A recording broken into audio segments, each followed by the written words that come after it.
Hello and welcome to the finale of Danganronpa Trigger Happy Havoc. We have survived 5 chapters up until this point, not including the prologue, of ultimate despair from every single angle. We've had a lot of class trials, a lot of evidence, a lot of investigations, a lot of free time events, a lot of really awkward conversations, but now we finally arrived at the final showdown. It all comes down to this, to unravel the mystery of Hope's Peak Academy itself. We have no new skills, they're all the same as last time, so let's just... We're not going to waste any time. We have a lot to get done today. No matter what, this will be the finale. We have a lot to unravel. We're going to uncover every single last mystery behind Hope's Peak Academy, and we're going to do it all right now, here today. So, strap in, everybody. Sit back, relax, and enjoy the show. Let's get straight into this. All rise. Since this will be the final class trial, I've come up with a special rule. So listen up. If you can figure out Mukuro's killer and go on to solve the mystery of this school, you guys win.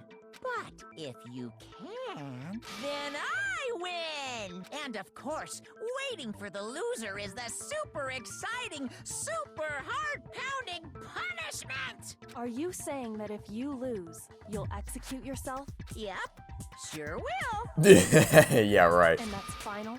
No loopholes? No wiggling out of it later? Of course not. Bears never go back on their word. Never mind all that. I just have one question for you. Oh, you're taking this serious, huh? Are you feeling okay? First time for everything. Is the mastermind only one person? Don't bother. I already know the answer. You're all the mastermind, aren't you? You're all out to get me. And we're already off to a great start, with Hiro demonstrating his burgeoning intelligence as always. Right, aren't I? I knew it. You haven't been right about anything in a very long time. Has he been right about anything ever? I'm not actually sure. Okay. Group photo interview DVD, Monokuma file 5, places to check. I can't imagine places. Are we just gonna have to use the places to check to-do list at any point throughout this trial as a truth bullet? I have evidence, so I know I'm right. And what evidence would that be? Hey, you stole my line. You're all out to get me. It's gonna have something to do with the group photo, I guarantee it. I have evidence of my own. Because it's the only thing they all saw. What a coincidence. I too have evidence to present. It's gotta be that, because it's the only thing that all of them saw. Other than me has been working together. What? Wait, hold on. This doesn't make any sense. Oh, wait. Oh, okay. Okay, got it. So, alright, I get it. Okay, so they all saw a group photo that excluded themselves from it. Got it. Okay, that makes sense. There's the explanation. Got it. Okay, got it. I understand. What the? I can't read. What the hell? What? Oh my god. And we're already off to a rickety-rocketing good start. I couldn't read that because it was spinning around at the speed of sound. Thanks, game. Does any of the three of us have any kind of evidence? I think that's what he's trying to say. Now, I don't know for sure, because you literally can't read it because it's spinning around, so you can't... Oh my god, why? Who made this? Who designed this system? Okay, well, if he is saying that, then I have the evidence to contradict it right here. No, not why. What? That's not... Oh my god. I didn't hold it down, game. I tapped the button, but you had other ideas. Great, now we're gonna waste 3 minutes of our lives on the first contradiction, which I already figured out, by the way. But this game's like, oh, well, first you gotta do this. There we go. Oh my god, they better not all be like that. They had damn well better not all be like that. Or they just spin around haphazardly and you can't even freaking read it. What? You too? The evidence you're all referring to is this group photo, right? Well, yeah, huh? Wait, but mine's different. With the picture you have, I'm in it. Yep, exactly what I thought. That's exactly what I thought. So it's not that they were all suspicious of me specifically, it's that they were all suspicious of everyone around. That's why no one said anything. Because they all saw a group photo that had everybody else in it except for themselves. Which is probably why there's a little gap over there by where Celeste is. Because the whole painting is filled up except for that area. I guess I could also be over on the... I guess I could have also slid it on the right. Next to Chihiro, possibly behind Sayaka. or to the left of Leon. I don't know. The point being, it's a group photo that should have all of us, but one of us was airbrushed out, depending on who the photo was handed to. But that can't be right. Because in my picture... See? I'm the only one not in it. Or they're all different photos. Okay. I figured as much, in which case... You have a picture too, right? Let's see it. Okay, but be careful with it. It's pretty important evidence. This one too. It's just like I thought. So the secret in these pictures has been revealed. Secret or whatever, I don't care. You guys are all in on this together. That's why I'm the only one missing. Have you seriously not put 2 and 2 together yet? You're in my picture. You're the ones trying to trick me. So the whole None of you? behind Really? the photos was to get No one figured this out. And the mastermind laid a trap to make us each think everyone else was working against us. Huh? I laid a trap? A trap? How rude! What grounds do you have for such audacious accusations? The proof I need to reveal Monokuma's trap. Each photo has a certain something in common. There's a connection regarding what person is. It's the yeah. Obviously, the person who got the photo will not see themselves in the photo. Really, this is a question. Really, this is a question. Okay. In which case, the only one not in the picture is the person who received it. As should become immediately apparent once they all started talking. I'm the only one missing. In the picture Hina got, she's the only one missing. And in the picture Hiro got, he's the only one missing. As long as we're talking about it, I suppose I should show you my photo as well. I think we've already proven the point without it, but okay, cool. In other words, Monokuma gave each of us a group photo in which that person wasn't included. Which is strange, right? Because I was about to make the joke, like, yeah, Bakuri isn't the type of person that you would see at a swimming pool, so it makes sense you wouldn't be in the photo. But then I thought about it, like, but would Hina really not be in the photo of everyone running around the track? I don't know about that one. She probably would have been there for that. When we each saw our picture, we just assumed everyone else was the enemy? Figured it out, huh? Yeah, I thought that must be it. But how was that a hint? But you know, there might be more to this than just Monokuma trying to confuse us. There's something else that bothers me about everyone's pictures. What is it? What's digging at me? Can I see everyone's group photo one more time? It's not directly connected to what we're talking about, but I'd like to double check something. Sure, no problem. Yeah, I don't mind. I'm sure there's something unusual about these group photos. What is it? I need to compare each of them one more time. Rikuya's picture. Hina's picture. Hiro's picture. And mine. I'm glad we saw those again. There's something strange about all of them. Something I can't quite pin down. Something. Okay. Can you just forget about the photo already? Ugh. Yep. Trying to trick me with such an obviously fake photo? I'm still pissed about that. Brings up photo, cites it as important evidence, and then immediately gets proven wrong. Oh, guys, forget about it. That doesn't matter. Totally forget about it or whatever. On top of that, they went to all that trouble to make it look like we were wearing matching uniforms. Has nobody, not a single person in this room, seriously figured this out yet? So you think they're fake? You have all this evidence and you still think they're fake. No, I assure you, they're quite real. What are you talking about? There's no way. Yeah! I don't remember ever taking a picture like that. You wouldn't. Your mind's.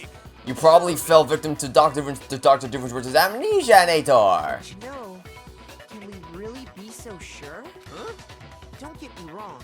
I don't remember taking this picture either. Is that really enough to be absolutely positive they're fake? What do you mean?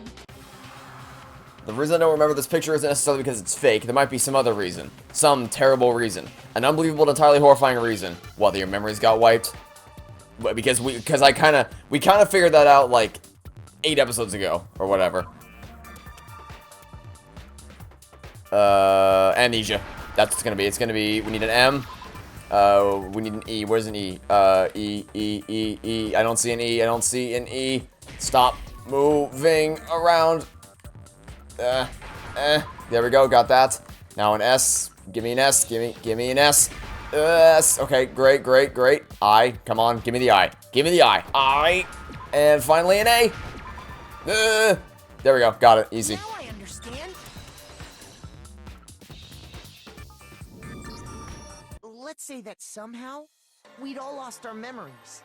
That could explain it, couldn't It only took you 20 more episodes than it should have to figure that out. Oh, I get it. So we all just lost our memories at the same time and forgot about the photo. Makes sense. As if. You expect me to believe such an unbelievable occult-type story? Said the man who is a literal fortune teller. Yeah, we all lost our memories? That's just crazy. Really, of everything, you lived through this game, and the concept of your memories being erased is the most unbelievable thing to you. You can buy everything else, but your mind's getting erased? Nah, that's just too far out there. Come on. It's only natural they wouldn't believe it. Is it, though? I feel like they should become more accustomed to this by now. But no matter how much they refuse, if that's the absolute truth, they have no choice. We can't move forward until they accept it. Oh, good lord. Oh, good god, why? There's like 7. Oh, good, what the? You're saying we all got spontaneous amnesia? Well, okay, if it has to do with the amnesia, Some kind of sci-fi then it's fantasy. probably gonna have to do with the DVD, right? I haven't lost my memory. Because that's proof Ever that since I got to this school, I remember everything that's happened. you clearly don't, but I'm not gonna be able to prove that because the stupid purple words were in my way. Okay, well, I was correct. It's the interview DVD. You obviously don't remember everything because the DVD proves that you have no memory of this happening. But I promise you, ever Okay. since I got to, I remember everything No, you don't. that's happened. No, that's wrong.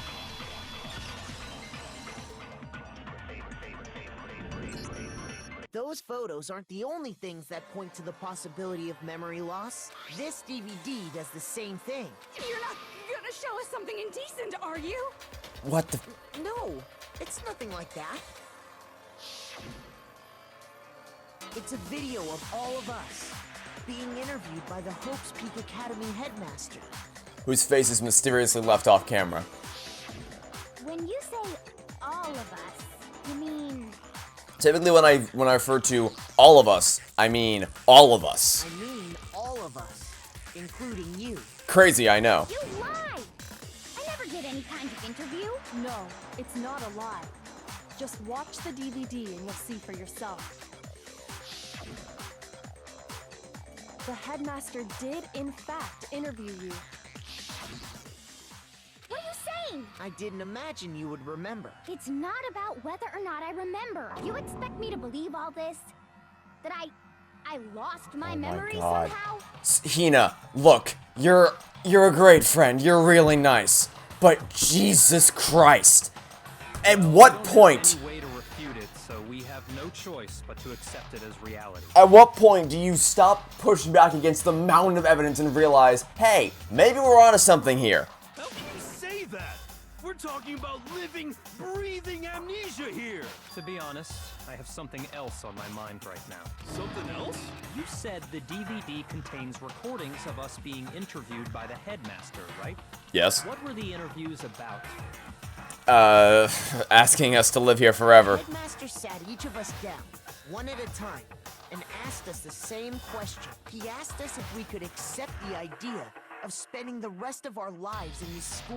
What kind of question is that? And how did we answer? We'd say no, obviously. Actually, Funny. we all said we could. Even me. Why? Why would you say yes to something like that? Probably because for some reason the world needed I us. don't know. I don't remember a thing. The same goes for everyone else. Nobody remembers. You don't remember choosing to live here forever, or even talking to the headmaster about it at all. It doesn't matter if I remember or not. Even if I bought the whole amnesia thing, the idea that I would want to live here forever? Well, wanting to live here forever and needing to are not the same thing. It's just insane. I believe that? Insane or not, we can't move forward until you accept it. I'm sorry, I don't get this. Out of everything that's happened in this game so far, how is this the most unbelievable thing that you cannot wrap your head around? You are literally in a room with a giant talking teddy bear. You sure are, 'cause it's all true. I know it sounds absurd, but if it's the truth, there's nothing we can do about it. Indeed. We only have one path in front of us. Then, really? You know, I'm curious. Is there anybody who got to this point in the game? Like, I'm actually genuinely asking. Is there anybody that got to this point in the game and was somehow surprised at the fact that their memories have been erased?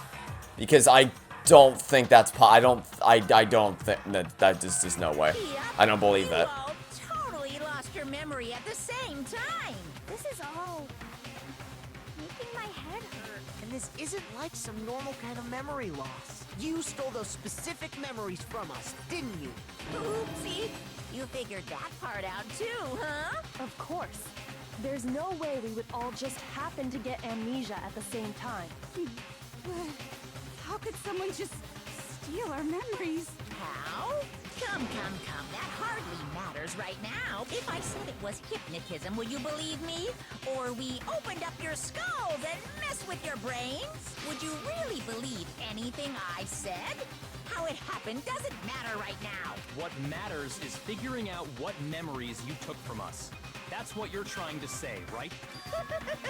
I knew I could count on you. Words that have never been spoken about Bakuya ever. The interview with the headmaster, taking that group photo, those can't be the only memories we lost. There must have been a purpose to it all.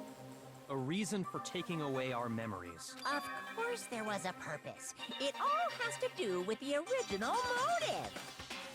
The original motive. And the motive you came up with to try and get us to all kill each other? That has something to do with the memories you stole from us? It sure does. But that part's still a secret. Anyway, I'm sure it's not easy, but let's all focus on the class trial for the murder of Mukuro Ikusaba. Okay, so you want us to figure out who killed her before we do anything else.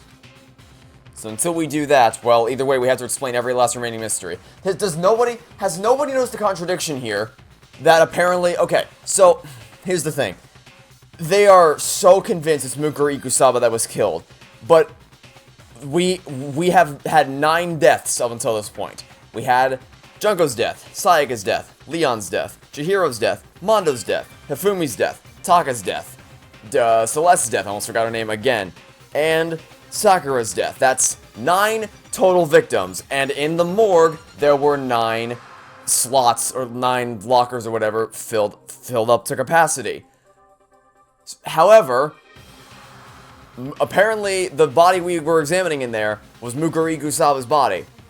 Now there's a problem with that, obviously, because that would mean that there are 10 victims, and yet only 9 of the bodies were stored in there.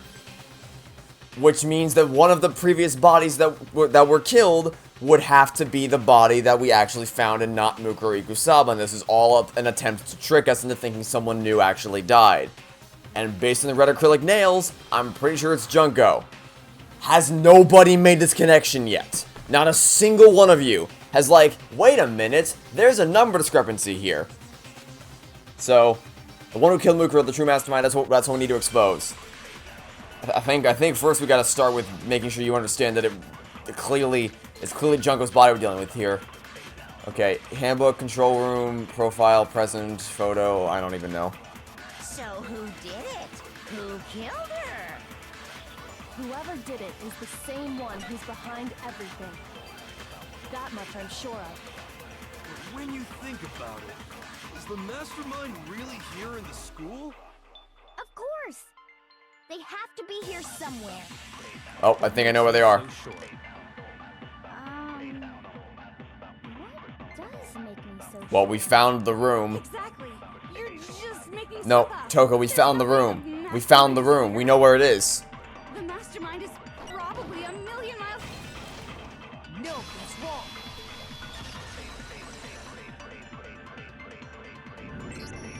There's no question that the mastermind is somewhere within the school. How do you know? Did you find some evidence or something? We found the room where the mastermind is. In the back of the data center, I found a panel that controls Monokuma. The mastermind must have been using that to control him all this time, so there can't be any doubt. The mastermind has been inside the school all along. There can't be any doubt. In which case, there also can be no doubt that the mastermind is one of us. What? Recall what Makoto told us Monokuma said to him earlier. So if the mastermind is in the school, we have to assume it can only be that 16th student. But how'd they manage to survive all of this? So we're the only ones here? It's not me! I'm not the mastermind! Well, it's not me! I blame Makoto! What? Why me? Cuz! It's super weird how you're the only one who survived being executed! Kyoko already explained why that happened. Oh, I get it. The only way he could have survived is if he was actually the mastermind himself. Did you right? people not pay attention? Okay. Okay. So, I think we're getting close to the truth here, because obviously the mastermind isn't one of us, it's Junko. She was the one. The only thing I'm stuck on is how she could have somehow managed to survive the... Because, like... the thing is, we don't know if those lockers were filled up ahead of time. Like, if they were closed before, if all 9 were filled up before this happened, then we know that Junko did die, but then the question is Mukuro Saba actually the mastermind? And then the question, the new question that becomes there is, obviously, why is she running around in the masked killer suit in addition to being the mastermind, which makes no sense. So, the assumption I've been operating under is that Junko somehow survived being impaled. I don't know how. But then she was actually killed, and then she was pulling the strings the whole time as the puppet master, or the mastermind, or whatever. But then Mukuro Saba comes along and actually kills her, which keeps the body count consistent with what we've seen so far. And then takes over as the mastermind in place of Junko, which is why they're like, hey, Monokuma, do you sound different than normal? But the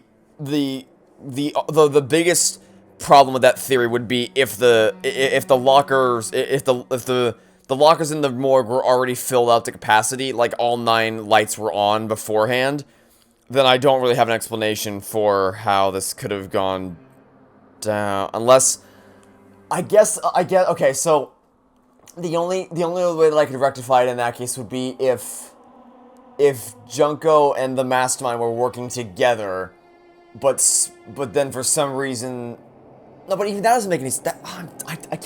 I can't explain it, because what I was gonna say is that, like, Junko and the mastermind would have been working together, and then the mastermind would have killed her to set an example to, like, hey, this is how it's gonna work. You step out of line and you die.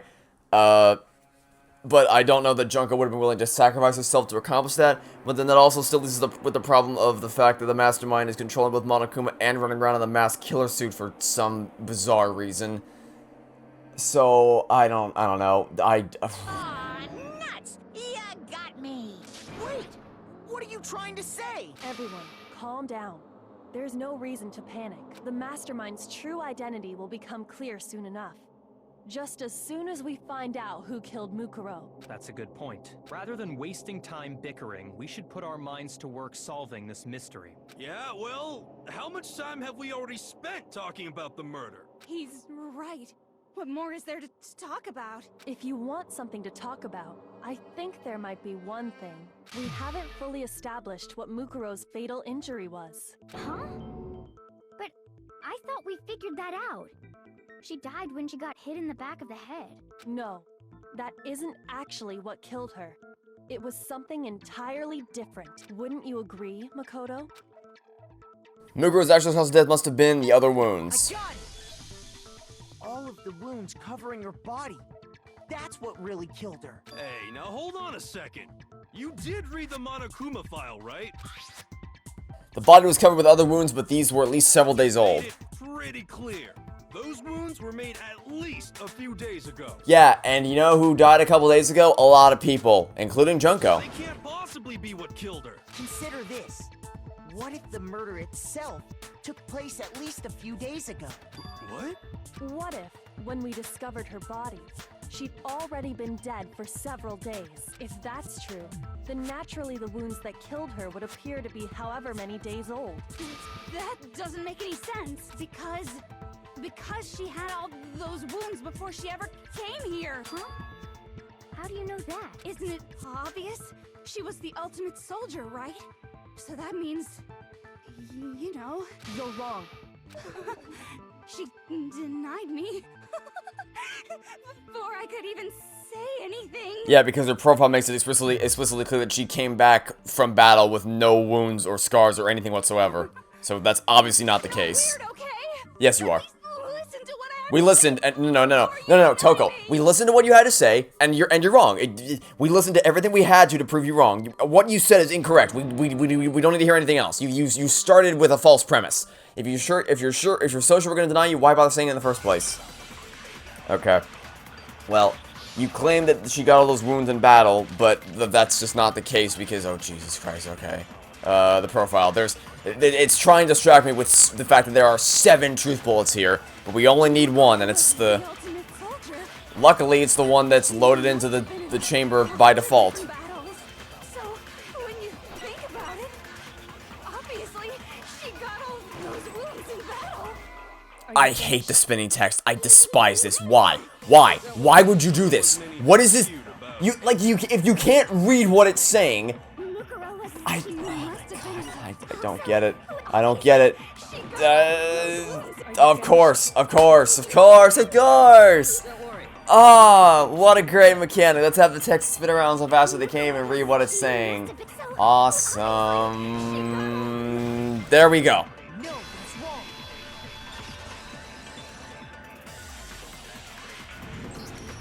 No, Mukuro didn't suffer those wounds in battle. The file we found in the headmaster's room said as much. Despite the time she spent in battle after battle as a member of Fenrir, when she entered this school, she hadn't sustained a single injury. Which is very, very interesting. To be denied so completely. Actually, it's kind of refreshing. Maybe it's because of all of Master's training. What, he's braced you for being insulted? Anyway, so we can be sure that Mukuro suffered all those wounds after coming to this school. In which case, they could be the very thing that killed her. As a matter of fact, it's hard to imagine any other possibility. When examining her body, I found that her stomach and head wounds came after she was already dead. Unless anyone has any better suggestions, I think we can say this with confidence. The wounds Mukuro sustained all over her body are what ultimately killed her. As we kind of assumed already. But if that's what killed her, then does that mean she's really been dead for who knows how long? Yes. That's exactly what it means. When we found her body in the garden, she'd already been dead for several days. So then, what about the little matter of what happened last night? Makoto, you said you were attacked in your room by a masked assailant. If Mukuro had already been dead for several days, certainly it couldn't have been her. So who was it that attacked you? The identity one who attacked me, the mastermind. That's the thing here, is that, Was the true mastermind. like I said, it's my original theory is that Junko somehow survived being impaled by all the spears, and that because, well, okay, either way, my original theory is that with that being Junko's body, that part's still true. The only thing I got wrong, I think, is that she didn't survive. Her body was just placed there to make it look like a death had happened. However, that creates a new hole with my theory, which is the obvious question of, so that means Mukuro Ikusawa has been the mastermind all along, but we haven't seen her at all. She hasn't had any presence in the game whatsoever. So, except for the scenes in which she was the masked assailant, which means she's both the mastermind and the... I don't get it. Ugh. There's so many questions we have to When unravel. discovered Mukuro in the garden wearing the same mask,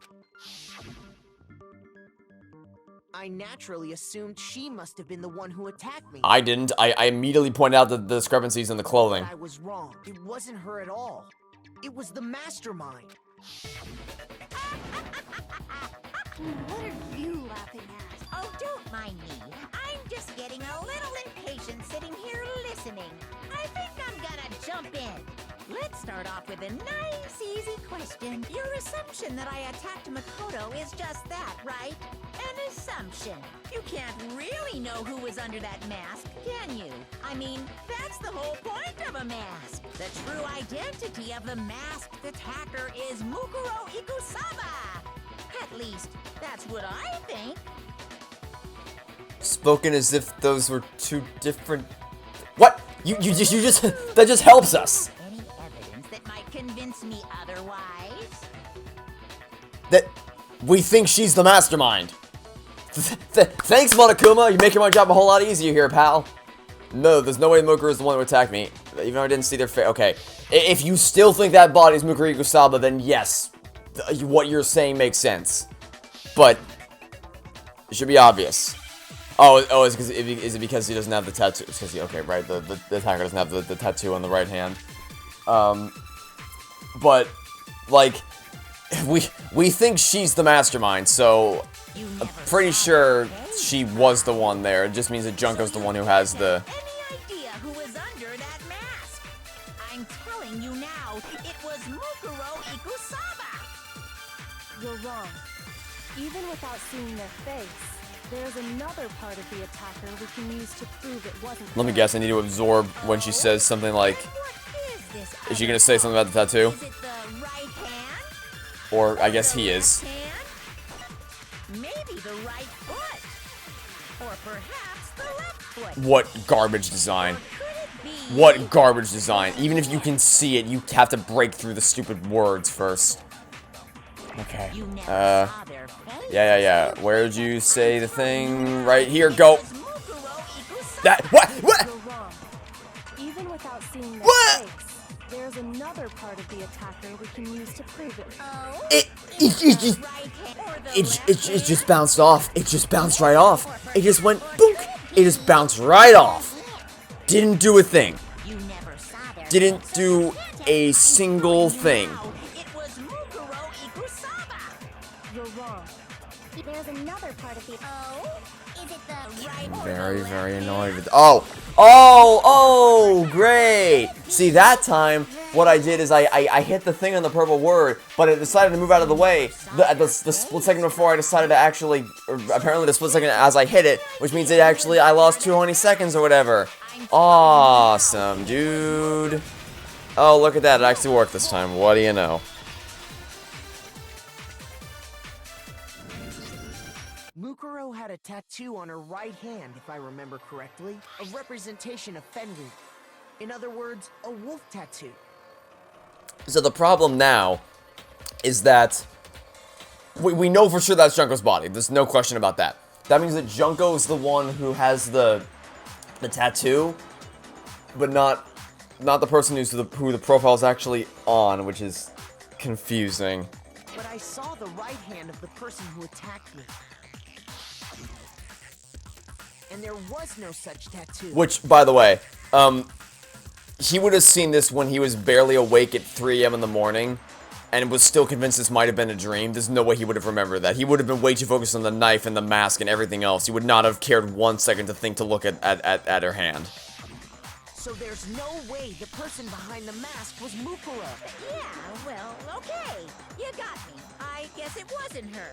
But that still doesn't prove that it was me. It could have been, someone else, right? Hiro, Toko, Hina, and I all have solid alibis for that entire night. Yeah! We were in the gym tearing you apart, so it could have been any of us. Oh, okay, sure. It couldn't have been any of you, but what about Kyoko? It totally could have been her. Uh-oh, no snappy comeback? Did I score a bullseye? If you insist, I don't mind showing you. Huh? Show me what? What do you think? I'll show you the one thing that proves beyond a shadow of a doubt it wasn't me. Before anyone can say anything,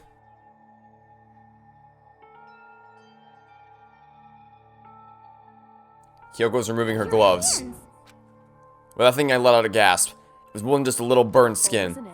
It happened when I was first learning to be a detective. I was inexperienced. I thought you didn't want anyone to see those scars. If it means we get another step closer to unmasking the mastermind, it doesn't really bother me. Kyoko seemed to savor the words as she said them. Then she put her gloves back on. My scars should suffice as proof. Makoto, did the person who attacked you have scars like mine? He would not be able to recall that information. I'm sorry. Even if you have the best memory on planet Earth, at 3 o'clock in the morning or whatever time this was, when the lights in the room would probably have been off, by the way, you would not have been able to see. You would barely be able to see the knife glinting. You would have barely been able to see the mask. You certainly would not have seen. Not only would you have not been able to see his hand, you wouldn't have even thought to look at her hand. No, not at all. I'm positive. Then this much has been made clear. There can be no doubt that the one who attacked Makoto is the true mastermind. This is just awful! On top of my secret being revealed, I had to look at those positively grotesque scars of yours. Sorry, did I say that out loud? I do hope I didn't hurt your feelings. Not at all. You can say whatever you want. Sure, as long as it means pushing me farther into the corner, right? But I'm not cornered just yet, because if you haven't noticed, the circumstances surrounding Mukuro's death are totally unknown. Can't we just point out the fact that there were 9 lockers in the... There were only 9 lockers in the biolab, and up until this point, we've only had 9 confirmed deaths, not including the body we found in the garden, which means that there's clearly a discrepancy there, which means that it has to have been that it logically has to be one of the bodies that was already killed, meaning it was Junko. Has no one? That's true. All we know right now is she was killed a good while before this morning. Like, the fact that this game is so insistent that it was Mukuro is throwing me off, because all the logic points to it being Junko, but the game just will not let go. It will not give up the fact that it's Mukuro who was killed, which makes no sense. On the contrary, we don't know anything other than that. You're not going to tell us she was already dead before we arrived here or something, are you? In that regard, you have nothing to worry about. I promise you, without a doubt, she died after our little killing game began here. That's the thing, that you've lied to us before. You've made it clear you show no concern with lying to us, so why does it matter? Then somehow she was Your information has no without weight. any of us knowing. And after she died, who knows how much time went by before we found her, right? Did the culprit stash her somewhere? She couldn't have been in the garden the whole time, could she? If she was, she would have been totally decomposed. Just like your brain. Then she was being stored somewhere? To hide a body here. To just store it somewhere? Maybe somewhere that's designed to contain dead bodies. Only one place. I can think of anywhere, it's the biolab. I got it! The pool was an option. Mukuro's body was probably kept hidden in the biolab. Biolab? You mean on the 5th floor? That's right. It's actually set up for use as a morgue, so it's the perfect place to hide a body. And it'd keep the body preserved at the same time. Then you're also saying the body was moved from the biolab to the garden. And I have no doubt that that's exactly what happened. In fact, I have proof. And that proof is the tarp. Proof shows the body was carried from the biolab to the garden is the tarp that we found. Because it has the logo on it from the biolab. What makes me so sure the body was carried from the biolab to the garden is the tarp that we found in the garden. When I was checking it over again, I noticed something. I noticed that some text had been stamped on one corner of the tarp. Oh, it says biolab. Holy cow! How'd you notice that tiny little thing? Makoto's nitpicky nature seems to have surfaced with perfect timing. This proves that the tarp originally came from the biolab. In fact, there's a whole stack of tarps just like it in there. So when the killer moved the body to the garden, they must have grabbed a tarp to wrap it in.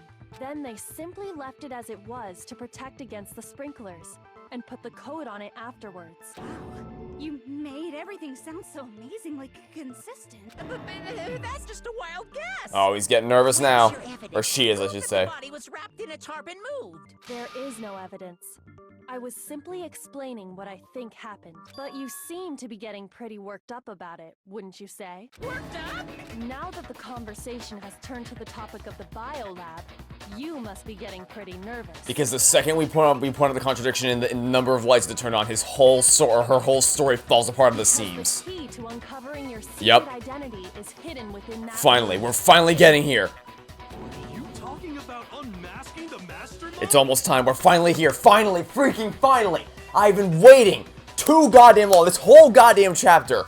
No, actually, since the start of chapter 5, I've been waiting for this moment. Because the second I saw that dead body, I'm like, nope, that's Junko. That's Junko right there. See, the biolab contained an inconsistency. Yep. One so major it can't be overlooked. Only 9 lights. An inconsistency in the biolab? Could you be talking about... I can't hear you. La la la la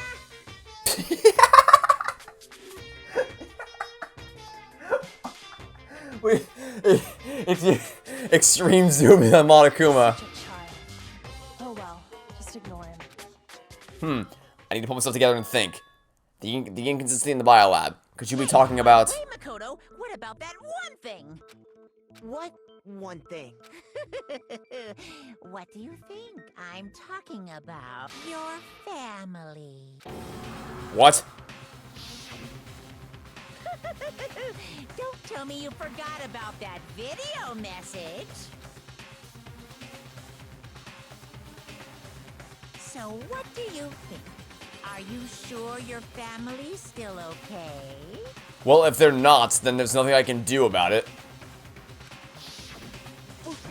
Why are you bringing that up now? Like, if you're trying to imply that they're dead, what does that change? If they're already gone, I can't undo that. I can't fix that. So what are you trying to motivate me with here? Your mom, your dad, your little sister. What do you think has happened to your family? Are they really as safe as you might have assumed? Stop talking about that! Calm down, Makoto. He wants you to get upset. Yeah, I need to calm down. I can't let him get to me. He's just saying that because he knows we're getting close to the truth of the biolab. Also, shouldn't the fact that he's talking right now be enough proof that the mastermind isn't anybody in this room? Because they would have to be behind the controls. I need to expose the inconsistency and slam it with it. Well, that should be easy enough. Oh, okay, bullet time battle. Oh, bullet time battle against Monokuma. Okay, here we go. Oh, that's a lot. That's a lot of things. That is a lot of things that we gotta take care of. Oh, Jesus Christ. Oh, good Lord. There's so many statements and he has so much health. Why does he have so much health? Okay, the 2-for-1 shot thing is gonna come in really freaking handy here. Okay, I can't get greedy. I can't get greedy this time. I have to just go as soon as I can. The second I get the chance to take out any number of them, I have to take it. Go right now. Oh, that was really easy. Go, go, go, go, go. This should prove it. That was actually way easier than I thought it was going to be. I think it's just because I'm getting better at bullet time battles. The inconsistency Kyoko's talking about is the lights. But without a shadow of a doubt, that was the hardest one yet. There were so many statements that could have popped up at any given time. Although it would have, I mean, I guess technically the one where I literally couldn't see the notes was probably the hardest one, but still. What are you talking about? What about the lights? Like I said before, the biolab also acts as a morgue. And as part of that, a giant refrigerator was installed in there. That's where everyone who's died is stored. And it was set up so that when a slot had a body in it, a blue light would turn on. In other words, if the blue light is on, that means there's a body in that slot. But I counted up the number of blue lights that were on, including the one Mukuro was in, and there were only 9. Why does that matter? You gotta give me the bite-sized version here. Oh my god, use a single brain cell for once in your goddamn life. 9 lights doesn't make sense. The number of lights that should be on is 10. I got it! 10 of the lights should have been on. Any number is incredibly suspicious. Suspicious? Why? That's simple. Just recall who's died here so far, and it should become clear. That's right. That's the key to solving this mystery. Sayaka died first. Are we really gonna go one by one? Okay, I'm not gonna. I already went over all the deaths. I'm not gonna show this all again. We all know how this all went down. We know how this all went down. And yeah, like I said. So 10 people in all? Right. Any other number should make you immediately suspicious. But according to the lights in the biolab, only 9 people were being stored there. You're saying a dead body just up and disappeared? No. I got it! The mastermind destroyed one of the No, bodies. please think a little bit. But if they wanted to do that, they would have destroyed Mukuro's body, since they actually killed her. And yet, her body was left alone. Then whose body disappeared? It may very well be that none of them disappeared, But if that's true, then why doesn't the body count match? including Monokuma's executions. There have apparently been 10 deaths, but there were only 9 bodies. That's the point I'm trying to make. I'm completely lost. How can the number of victims be less than the number of murders? There we go. We're finally getting here. We're finally getting to the bottom of this. The reason there are less bodies than murders, there's much more murders than victims. Why is that? It's because the same person was killed twice. I got it! What about if the same person was killed twice? Huh? Killed twice? Officially, 10 murders have been committed so far, but one of the victims may have been murdered, and then murdered again. Murdered and murdered again? If that's the case, there could have been 10 killings, but still only 9 victims. Technically, you're right, I guess. Still, something like that Could easily have happened. No, it is what happened. Sounds like you're already convinced. Then can you tell us who was killed twice? Yep, Junko. Mukuro, of course. No. Before she No. was killed as Mukuro Ikusaba, she was killed as someone else. And that's why the body had to be stored in the biolab until the moment we found it in the garden. No, that's crazy talk. She was killed as someone else? Come on! Besides, who could that someone else even have been? Junko, it was Junko. All you have to do is look at those bodily injuries of hers, and that will become obvious. We're finally getting to the bottom of it, finally. Because Kyoko's totally delusional. Finally, freaking finally. It only took us like 5 extra episodes, but we're finally doing it. At long last, we're finally gonna prove my theory correct. All right, here we go. Here we go. Let's get wait, we can't prove this. Wait. Was it Sayaka? Oh, is he gonna go one by one? Junko and Yep, here we go. Give me that. Okay, so now that we have this, wow, he's really gonna go one by one. Oh dear. Oh, good lord. There's no way anyone was murdered. Yes, there is. And it was Junko Enoshima. Junko, wasn't her fatal injury pretty similar to Mukuro's? Oh man, so I thought it was pronounced Junko the whole time. What do you mean?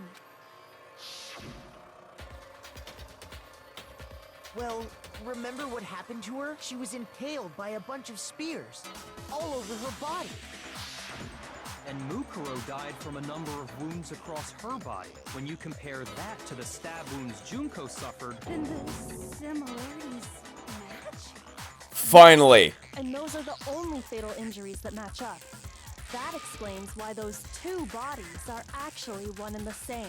At long last, it only took the second I saw this goddamn body, I knew it. I freaking knew it was gonna be her. I knew it. I found evidence to prove it. I built my case, and I kept saying it. I kept preaching it to the ends of the earth. And finally, the characters woke up and realized that all along it was actually Junko that was the one, not Mukuro. Took you long enough, game. let's see if I have this straight. Junko, or someone going by that name, was stabbed to death with multiple spears. Then her body was kept in the biolab for however long before being dragged out again. Only this time, it was presented as the corpse of one Mukuro Ikusaba. It all matches up, right? Those wounds Junko suffered could easily be these same injuries. It's really true? Mukuro and Junko are the same person? Wait, so then...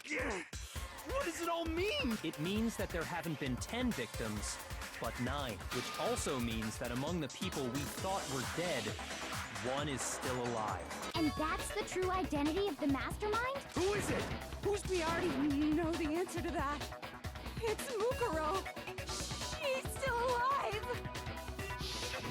She took Junko's body and made it look like she was the one who died. So Mukuro is still alive.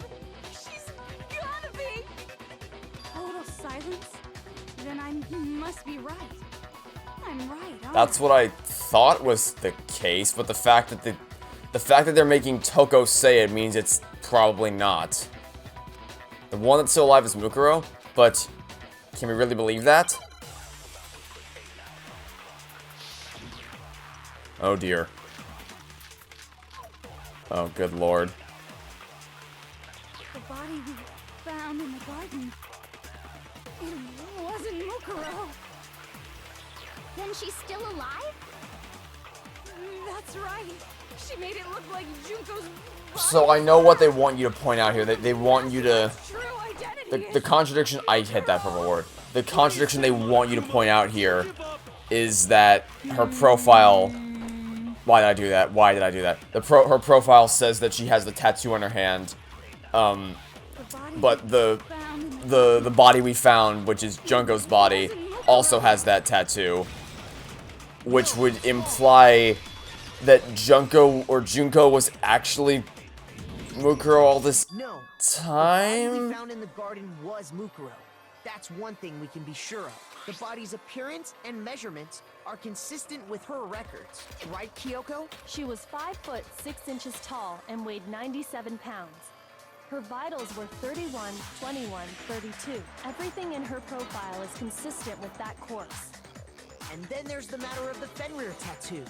So there's no question it's her. But if Mukuro's not the mastermind, then who's actually still alive? Well, the only thing that could possibly explain it would be if... Okay, so that, I mean, that's kind of what I said in the beginning, right? Like, that if it's... The other possibility here is that they were working together, and that... She just killed her off to make it seem like... But... So if that's Mukuro Ikusaba, then... Junko's still alive as someone else? I mean, it literally can't be anyone other than Junko. It literally has to be you. Here's my answer. Junko is still alive. It's the only possibility. Are you sure about that? Huh? I admit, since Mukuro is undoubtedly dead, Junko does seem to be the only other explanation. But we saw her get impaled. She died right before our very eyes. So what I'm implying is that because okay, the game has done nothing to build up to this. This is not everything before this point, with the bodies being switched and Junko possibly surviving, or at least her body being used again, and Mukuro being the mastermind. All that was built up really well. That all had logical build up. But what I think they're about to reveal here is that they're twins.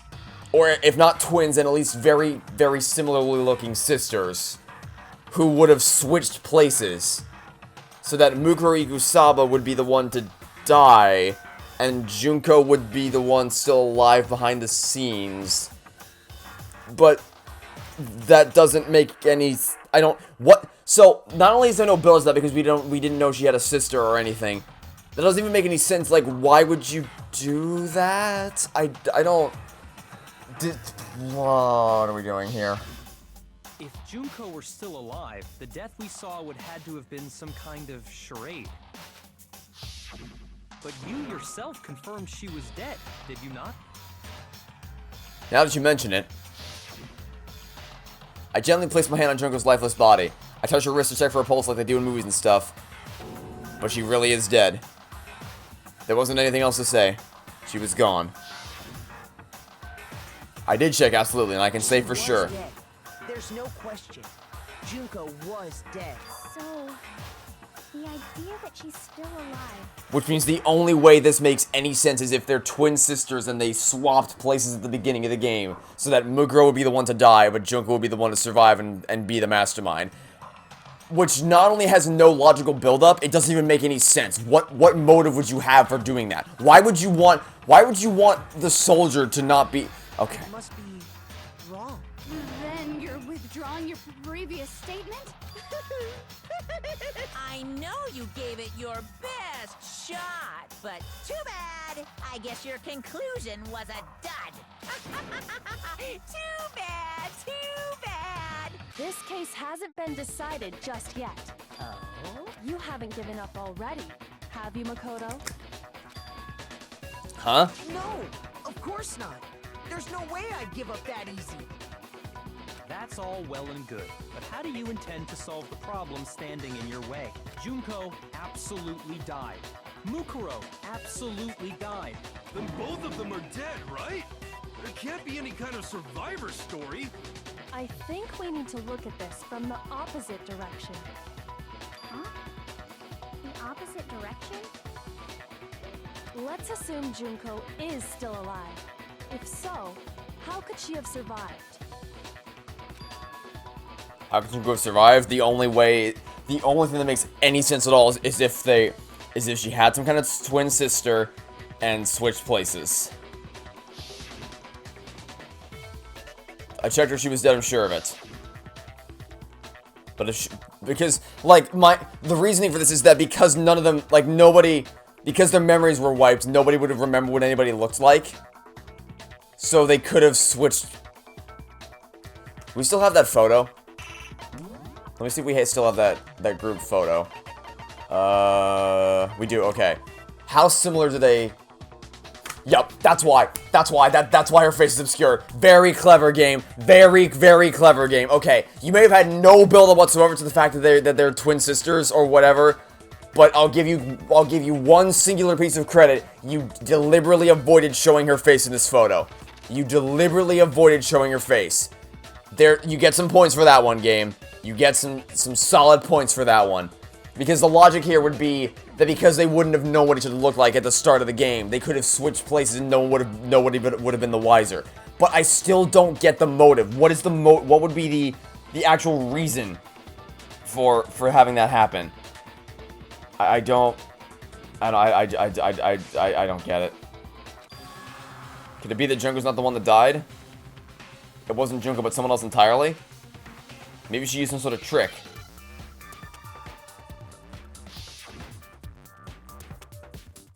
Okay. First, 1, 2, 3, else. Replaced. I need an R. Give me an R. Because she was replaced. She was replaced with someone else. I don't see an E. I need an E. Give me an E. Okay. Next up, an L. Okay, it's fine. I messed it up. Give me the L. Got it. We're good. Now an A.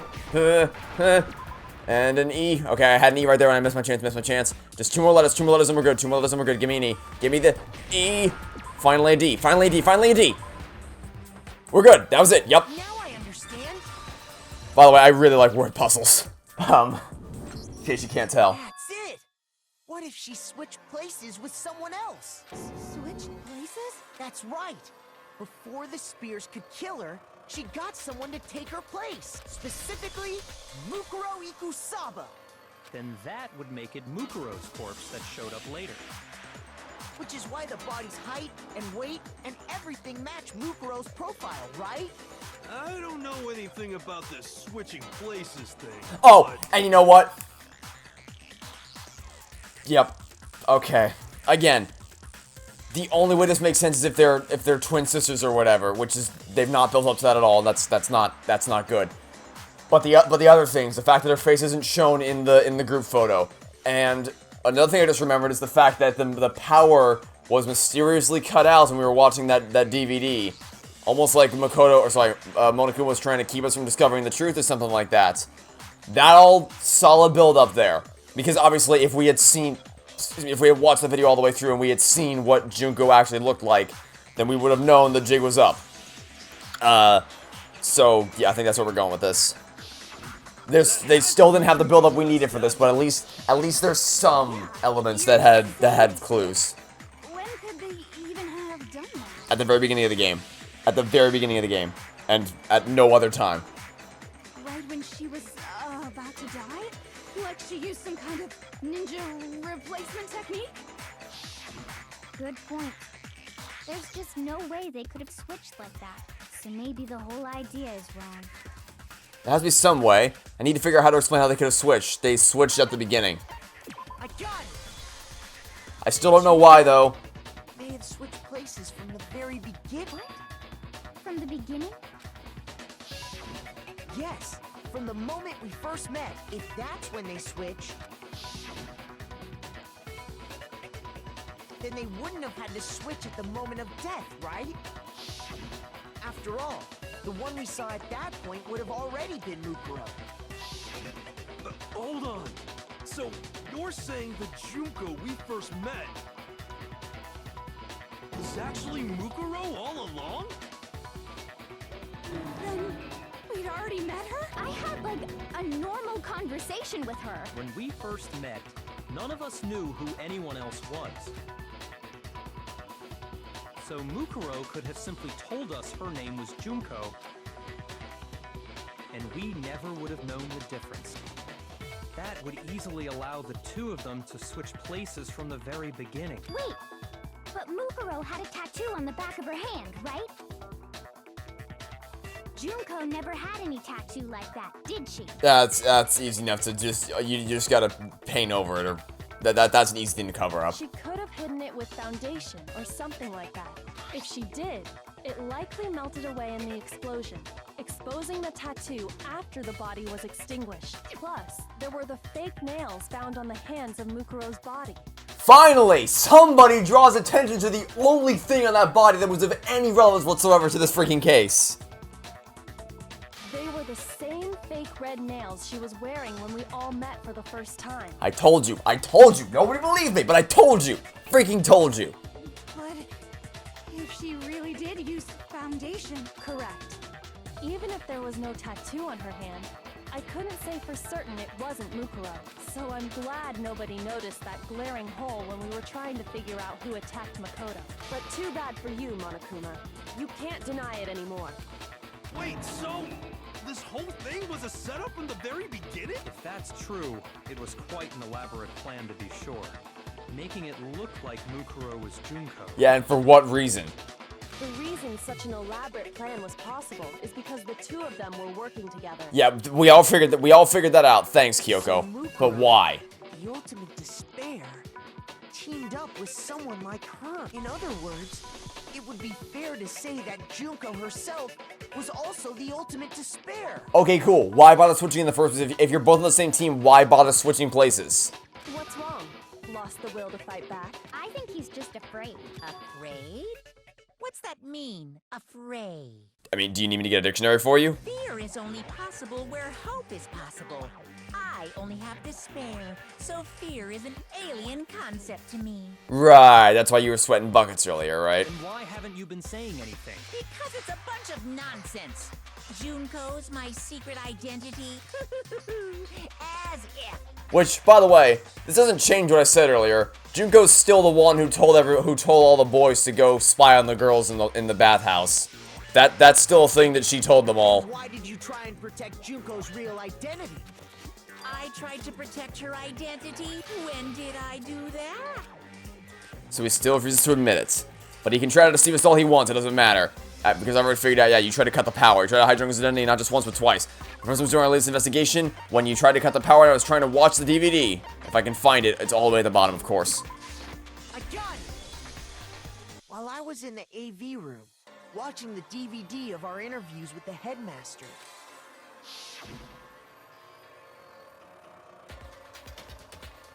wasn't just the monitor, the DVD player itself had apparently turned off. You made sure I couldn't finish watching the video. And the reason you did that is because you didn't want me to see the real Junko, did you? Oh, yeah! If everyone was in that video, of course Junko would have had to show up. And if Makoto saw the real Junko, it would have been totally obvious that the Junko we met was an imposter. That whole power outage thing was just a fluke. No, it wasn't a fluke. The mastermind definitely orchestrated that power outage. And that's not the only time they tried to hide Junko's identity.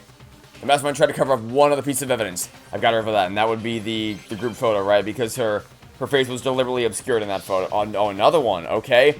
Round 2 against Monokuma.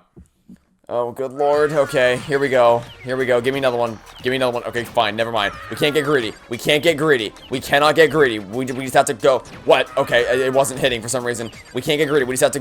Why is it not hitting? Okay, I'm hitting X. One of the things pop up, but it's not actually registering my input, which is not... This isn't the time, game. Game, not the time. Not the time for you to be messing with my inputs. This is absolutely the wrong time for you to be doing this. You cannot be messing with my input, game. Not now. Not now, game. Not now. No, game. Game!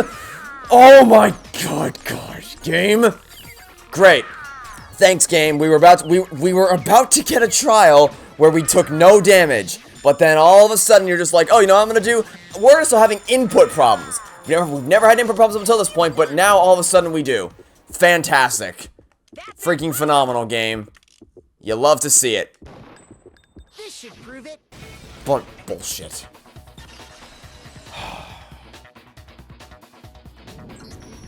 The video wasn't the only thing you tried to cover up. You did the same thing with this group photo. Uh-oh. I noticed it just a little while ago. When we were all comparing the photos we got, in all the photos, there's a certain similarity, an unusual circumstance. What's so unusual about them? The unusual circumstance common to all these pictures.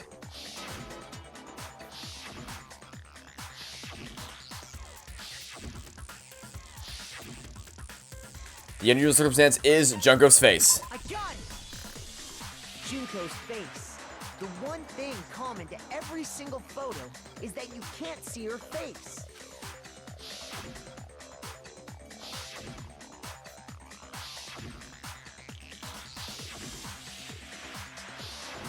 It's hard to believe her face would just happen to be hidden in every single picture, don't you think? And on top of that, in this photo, you can see that Mukuro is clearly visible. So in other words, at that point, the two of them hadn't switched yet. With all that in mind, there's no doubt that the girl whose face is hidden here is the real Junko, which is why you had to have pictures that didn't show her face. Because if we could have seen her face, then it would have clearly revealed that the Junko in the pictures wasn't the Junko that we knew. Xanadu! I believe everything Makoto said is true. Junko and Mukuro switched places before we met either of them. So she killed Mukuro, who had taken her place, making it look like she'd died. And the real Junko is still alive. And she's the one behind this whole murderous situation. This killing game. She's the true mastermind and the ultimate despair. Yeah, but there's no point, because if they were working together, then it wasn't a betrayal of any kind. So what did you gain by doing this little switch tactic? How did it benefit you in any way to do this? Xanadu times 2! With this, the identity and the crimes of the mastermind have been exposed. No, wait, hold on! Don't bother trying to deny it. There's no more room for debate. You don't have anywhere left to run. I'll prove everything. Right now.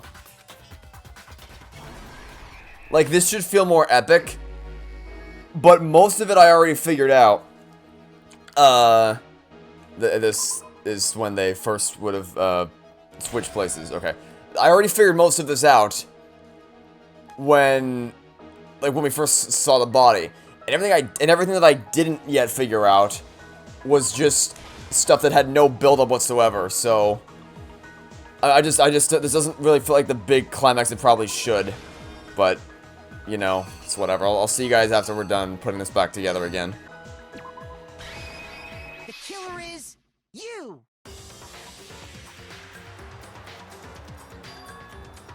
We met the ultimate fashionista, Junko Enoshima, right after we all arrived here. But that wasn't the real Junko. The girl we saw before us was actually the 16th student who had taken Junko's place.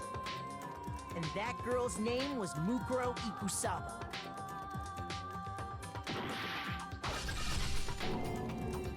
But it wasn't long before she died at the hands of Monokuma. In other words, the mastermind, Junko Enoshima.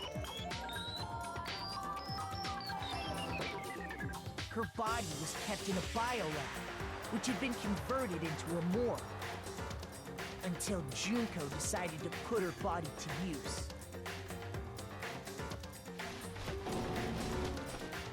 Junko dragged the body out of the biolab, using the tarp to carry her to the garden.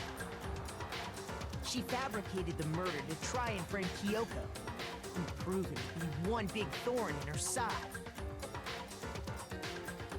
Meanwhile, she wanted us all to think Mukuro was still alive and hiding somewhere inside the school.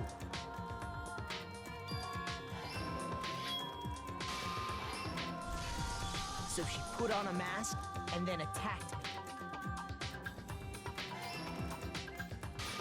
After making sure I'd gotten a good look at the mask, she left the room.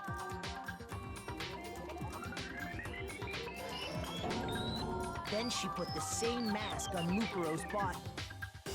This was all to make us think the person who attacked me and the corpse were one and the same. She wanted us to believe the murder had only recently taken place.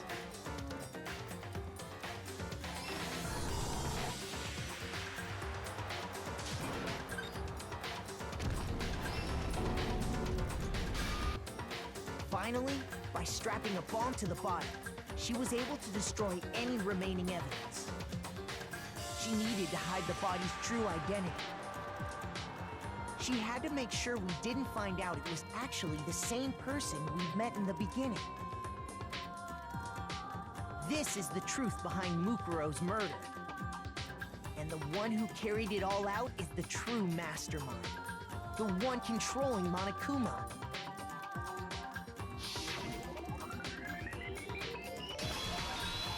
The real Junko Enoshima!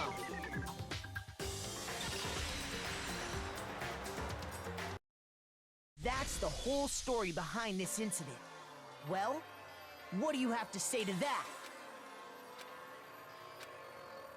What? Are you broken again?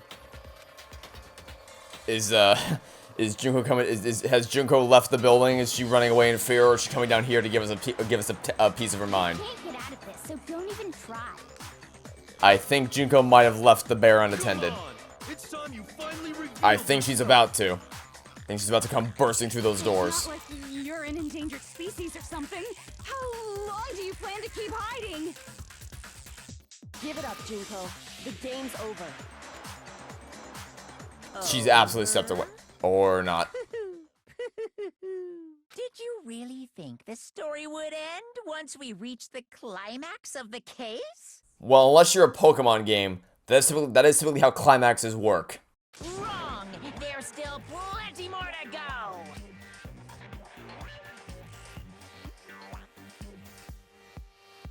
What?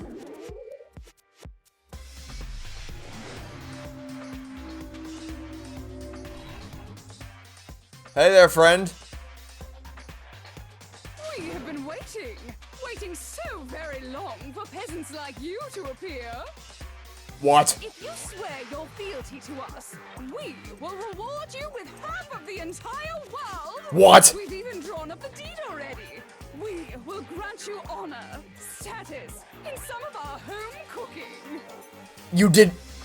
What? You made your choice. Will you serve under us?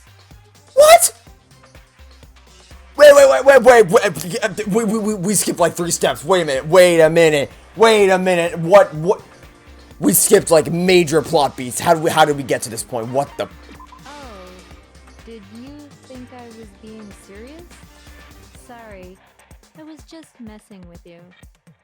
What the? It's been so long since I've had an audience. Even I'm not sure what kind of role I'm supposed to play. What?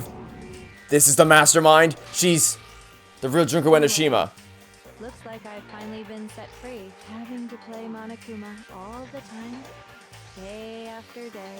It was like I was stuck in purgatory, or like a slow suicide. I get bored so easy, you know? Your face! Huh? What about my face? What's wrong with my beautiful face? People have told me I'm cuter than 100 chihuahuas combined. I feel like this isn't the first time I've seen you. No, I do remember seeing it, alright. I'm sure I've seen it somewhere before, too. Where was it? It would have been before arriving at school. A gun! That's right. It was before I ever came to this school. I remember seeing a magazine cover. And you were on it. Wow, you have a pretty good memory. I guess that's why you've made it this far, huh? So I was right. Well, I mean, no, the reason we made it this far is because Kyoko's been holding our hand through the entire game. And what you told me in the main hall when this all began. I've seen her on tons of magazine covers, but I feel like it doesn't quite match up to reality.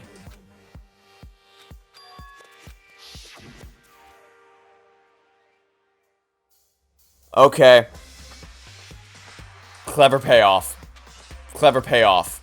Still makes no sense. Still makes no sense as to why you switched in the first place, because there's nothing you accomplished that could not have been accomplished without the switch. So why? Sometimes a little lie is necessary to keep things moving along.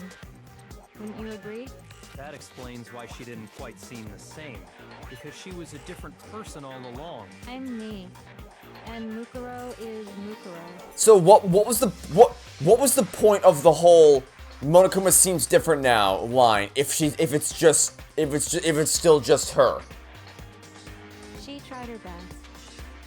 But there's just no way she could have passed as the ultimate fashionista. Two people can never become one as long as the walls of mind and body exist. There are some twins in the world that'd like to have a word with you. Not even if they're twins. Twins! I know, it's such a cliche, right? I'm almost embarrassed to admit it. So basically, Mukuro and I had your stereotypical twin relationship. So I was correct, they're twin sisters, but Game, you didn't earn this payoff. You didn't earn this. You had some clues to explain the logic behind it, but the build-up as to the fact that they were sisters at all, that wasn't there. You just pulled it out of your ass. The older sister, tough and proud. That was Mukuro. The younger sister, smart and cute. Me! Junko fucking Enoshima! You have shifted personalities and tones like 3 times in the past 5 minutes. Together, we were the Despair Sisters, aka the ultimate despair! What the? Whoa! She's a totally different person now. Like I said, I get bored easy as hell. I even get fucking bored with myself. But if you're twins, why do you have different last names? Oh, that again? You have any idea how many times people ask me that shit? Maybe it's new to your dumb ass, but it bores me to tears. Answering the same questions over and over? Just make up whatever answer you want. I don't give a shit. The truth's fucking lame anyway. But if she was I'm sorry, is that the writer's excuse for digging themselves out of this hole? Is it really? That's the best you got. Is what? Oh my god, what are you doing asking questions about the logic of this game? Fucking idiots, don't ask about logic, just consume product, then get excited for next product. Who cares about logic and things? Good god, idiot. And for reasons deeper and darker than the ocean. Never do that. If you're writing your own story, never have a character go, oh my god, why do you ask these questions? Just shut up and enjoy, good god. Well, Never ever do that. explain. For my plan to work, someone had to be able to control the killing. She switched again! She switched again! She switched again! This is the 4th one! That's 4! That's 4! This is number 4! What are you doing? The so-called mastermind had to operate Monokuma, keep an eye on everyone, things like that. But after looking at the situation, I determined it would be impossible for Mukuro to perform such duties. Because naturally, she turned out to be the letdown of the family, leaving me behind to run off and join some band of mercenaries. Such a disappointment. So, I decided to play the role of director and have her join the rest of you in your school life. I could have let her work alongside me, but she would have been useless to me that way. Besides, 15 students seemed like a solid number to start with. Of course, the fact that she was the ultimate soldier posed something of a problem. She had what I call the 3 atrocities: atrociously rank, atrociously filthy, atrociously repulsive. Some sister you are. It was atrociously clear just how out of touch she was with the rest of society. Meanwhile, my ultimate fashionista status has an undeniable appeal that I didn't want to go to waste. And that's why you switched identities? Sadly, her inability to match my personality was even greater than I'd calculated. It was a lost cause. I'm sorry, I need to read that again. I think that might have been too much bullshit for my brain to handle. My ultimate fashionista status has an undeniable appeal that I didn't want to go to waste. And that's what he switched. So her logic was that Junko needs to be the one that's actually congregating with the student populace because, oh, everyone loves Junko Enoshima, right? Everyone loves her. Except for one small problem with that. By your own admission, she's lacking in social skills. So why would you send her to do that job? Why would you... Okay, if she's a soldier, she's not stupid. She's not an idiot. If she survives the ultimate soldier, she clearly has some wits about her. She's clearly competent. So, but I will say that does not... The competence and social skills obviously do not correlate. So her being competent doesn't mean she has social skills. If you know for a fact she has no social skills, then why would you send her to do your job? Why would you do that? This switch makes no sense. This switch makes no sense because you just admitted that she can't match her personality. That she doesn't have what did she say? She's out of touch with the rest of society. So why would you? So then why did you... That doesn't mean you switch places. That means you leave her to do to manipulate behind the scenes while you take up the role of being among the student populace. Why? This makes no sense. This makes no sense. Because, okay, so what she's trying to say is she's an idiot. She couldn't... Where did she say it? She said... it would be impossible for Mukuro to perform such duties. Which is bullshit, because if she's an ultimate soldier, she's clearly competent enough to handle herself. So I'm pretty sure, I think she can handle pushing some buttons on a computer. I think that's within her realm of capabilities. But what isn't, according to your own words, is her lack of social skills. So why would you send her to be the one who's congregating with all the other students? Did you think about this for even half a second before you... Because here's the thing. Your grand scheme would have worked out exactly the same way it did without the switch. You didn't need the switch to happen. Your logic for why you switch doesn't hold up. This is just for the sake of having a twist for no reason. She was nothing more than a bit player, an extra, unworthy of lines. Being the utter disappointment that she was, anyone would have expected her to get killed off right away, which is precisely why I killed her. To meet everyone's expectations. That can't be your only reason, can it? Well, no, of course not. I also did it to avoid becoming bored. I've never been a stickler for following a plan to the letter, you know? That's 5. If I planned everything out and knew just what was gonna happen, that'd be so boring. So, I changed things just a bit and decided to use Mukuro to make a little point. So you killed your own sister because you got bored. Let me summarize this for you. Her grand motive here is I killed my sister because I got bored. You can't make this up. In other words, Mukuro's death was a one-sided, premeditated act of betrayal, just as I suspected. When Mukuro was killed, she must have been as surprised as anybody else.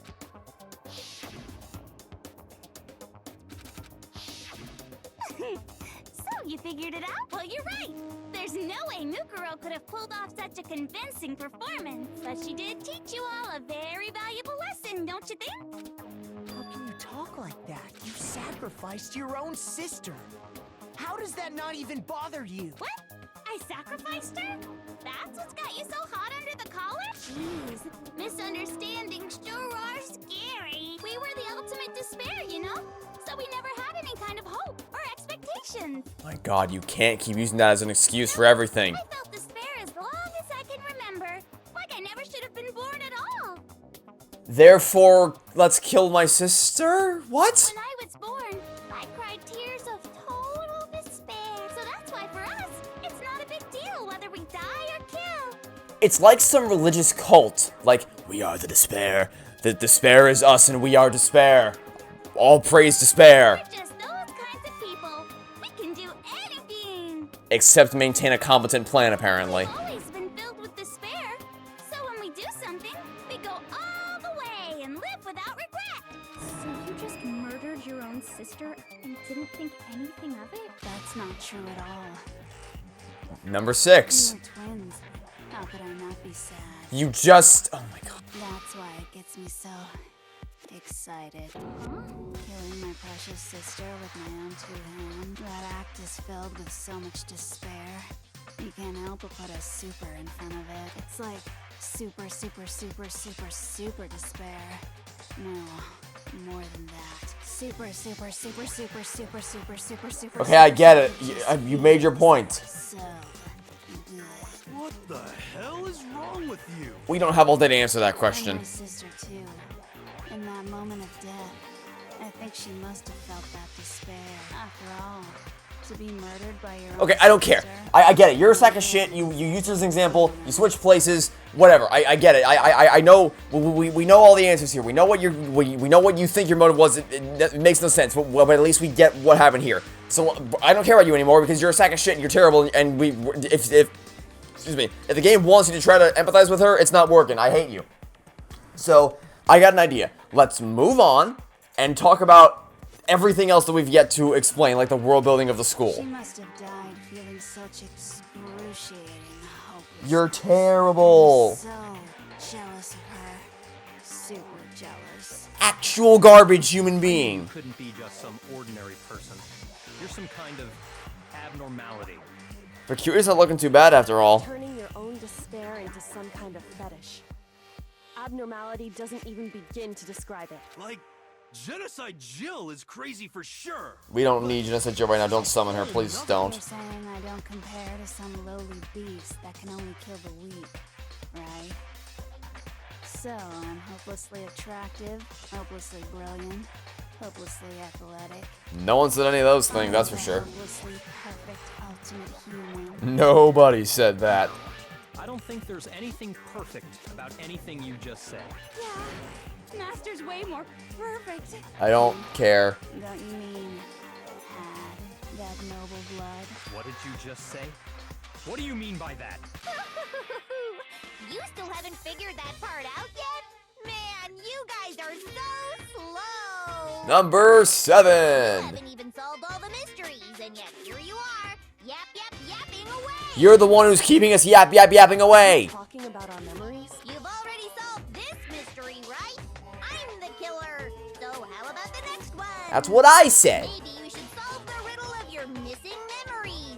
Then you can start gloating! Damn straight. That's exactly what we're going to do. We're going to solve all these mysteries, and then we'll have our victory. Being a little over dramatic there, pal. Alright, then let's just get straight to the point. What memories did you steal from us? When the group pictures were taken, and those interviews, it must mean... I got it! It must have something to do with our entrance exams. No fair! At least give us a hint! Your brains are like sponges, all drippy and leaky. I already gave you a hint before. All the memories you lost share something in common with a few other things. Do you recall? Thinking back to what Monokuma's told us, the memories that were stolen from us and what they must be related to. Logic dictates that they would have been used to create the motive videos we saw at the beginning. I got it. You're talking about the motives you provided to try and get us to kill each other, right? So you do remember after all. And now we've looped. Okay, so we've hit a total of 6, and now we've looped back to the beginning of the It cycle. was stupid of me to even ask.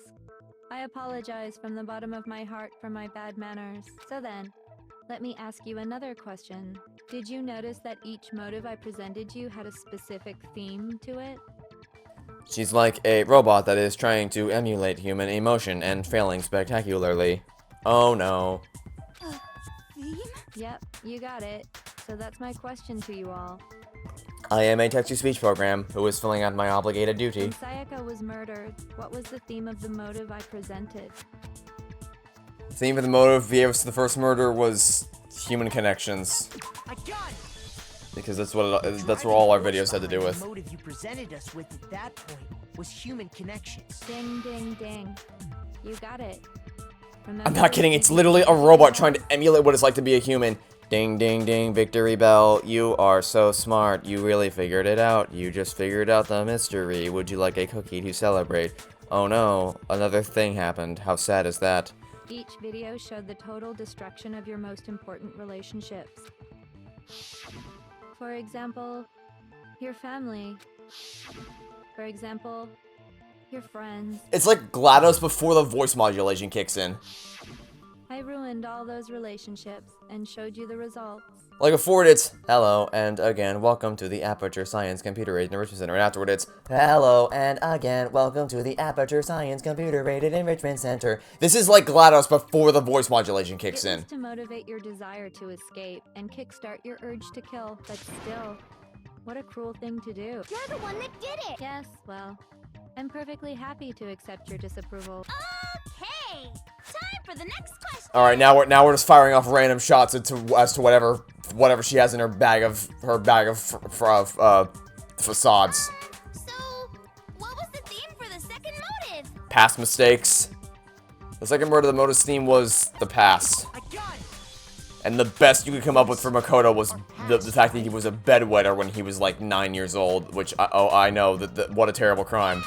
Hey, Makoto got it right again! That time, the theme was... embarrassing memories and secrets! Yeah! And the whole reason Mondo did what he did was to protect his secret. So, how long do you plan on dragging this out? Relax, relax. Okay, on to the next question. So, what was the motive for the third murder? Well, the motive was money, so I guess... Is money an option? Okay, greed. That falls into that category. I would have just said money, because that's all you provided. Seek and destroy! Hell yeah! You got it again! Goddamn straight it was money! Celeste killed Hifumi and Taka for a little personal gain. Which I guess makes sense since she's a gambler, but that literally was her only motivation. It went no deeper than that. Her greed led to all kinds of death and destruction. Just a gentle reminder that they completely wasted Celeste's character in this game. Like, actually wasted it. What's the point of all this? Why are you making us go through this case by case? Because they're desperately trying to pad out this trial, and I'm getting very annoyed by it. Don't worry, sweet cheeks. Just one more to go. Now, can you tell me the motive behind crazy-ass Sakura's crazy-ass death? Betrayal, because she betrayed you, and then you betrayed us. Or, sorry, she betrayed you, and then you made us think she betrayed all of us. Betrayal. I got it! In her case, it was betrayal. Precisely.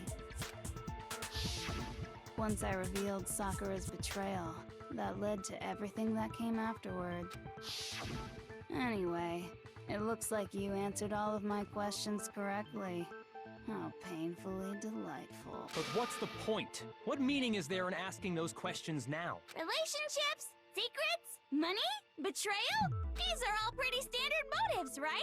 The most normal of normal. Totally middle of the road. Her behavior is like if you threw a dart out of the window, and you had like a board of different personalities, and whatever one you hit is the one that pops up. Of course, those aren't the only many motives that exist in this world. In fact, there are as many reasons to kill as there are people on Earth. They compel humans to kill each other, bringing despair to the world. This is what we refer to as the seed of despair. Oh my god, enough about you. We need to get to the bottom of the mysteries of the school. I've stopped caring about you. Just as water, air, and food promote growth in living things, the seed of despair also needs nourishment. I figured out your scheme a long time ago. And that nourishment is hope. Despair can grow only in the presence of hope. Two sides of the same coin, divided by a razor-thin line. Such is hope and despair. How much longer is this stupid speech of yours? Weren't we discussing our missing memories? Why are you trying to change the subject? If you would listen, you would see I'm not changing the subject. We are discussing your memories. What I'm trying to say is, the seed of despair is closely tied to your own memories. How so? You see, by taking away your memories, I gave you hope. Of course, that hope merely existed to be consumed by despair. How could taking away someone's memories give them hope? And plus, you haven't given us any hope anyway! Is that so? All you've been able to think about during your time here is how to escape, right? The mere fact that that's what you want proves I gave you hope. What are you talking about? If none of you wanted to escape this school, the killings never would have taken place. That is why we took your memories, so that you would have the desire to leave. The only reason we want to leave is because you took our memories. Is that what you're saying? Correctamundo! Which means if we did have our memories, then we wouldn't want to leave. Do I understand that right? What? Why the hell would having our memories make us not want to leave? Because you're already committed to wanting to stay here. But I guess they need... So they need you to want to kill each other for the stupid television show or whatever. A most troubling thought, isn't it? But it's not enough. I want more distress, more despair. I put so much effort into creating hope in order to feed your despair and make it grow. So, just like Crazy Eddie slashing his prices and passing the savings on to you, let me give you a hint. Huh? Really? Then hurry up and tell us. Okie dokie.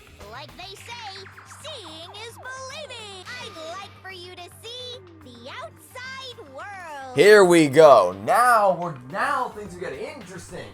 Now we can finally get a glimpse of what's going on out there. The outside world. The world beyond the school walls? So something really did happen out there. Now are you interested in what I have to say? Yes. Wanna see what's out there? Yes. I wanna see too. Because you've been wasting our time with dribbling nonsense up until this point. See your faces sink into despair.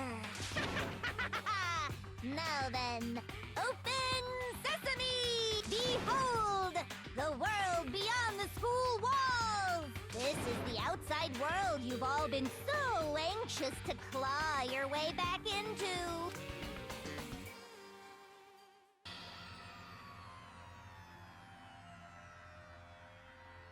No. No. No. Yeah, no, I'm not buying that even for a second. No. No. The Sphinx, the Statue of Liberty, the Eiffel Tower. No. They were not taken over by Monokuma heads. People are not running around dressed in Monokuma heads. That's just no. No. That's... Come on.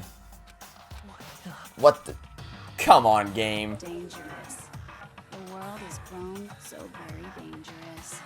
That's what this means. What are you talking about? None of this makes any sense!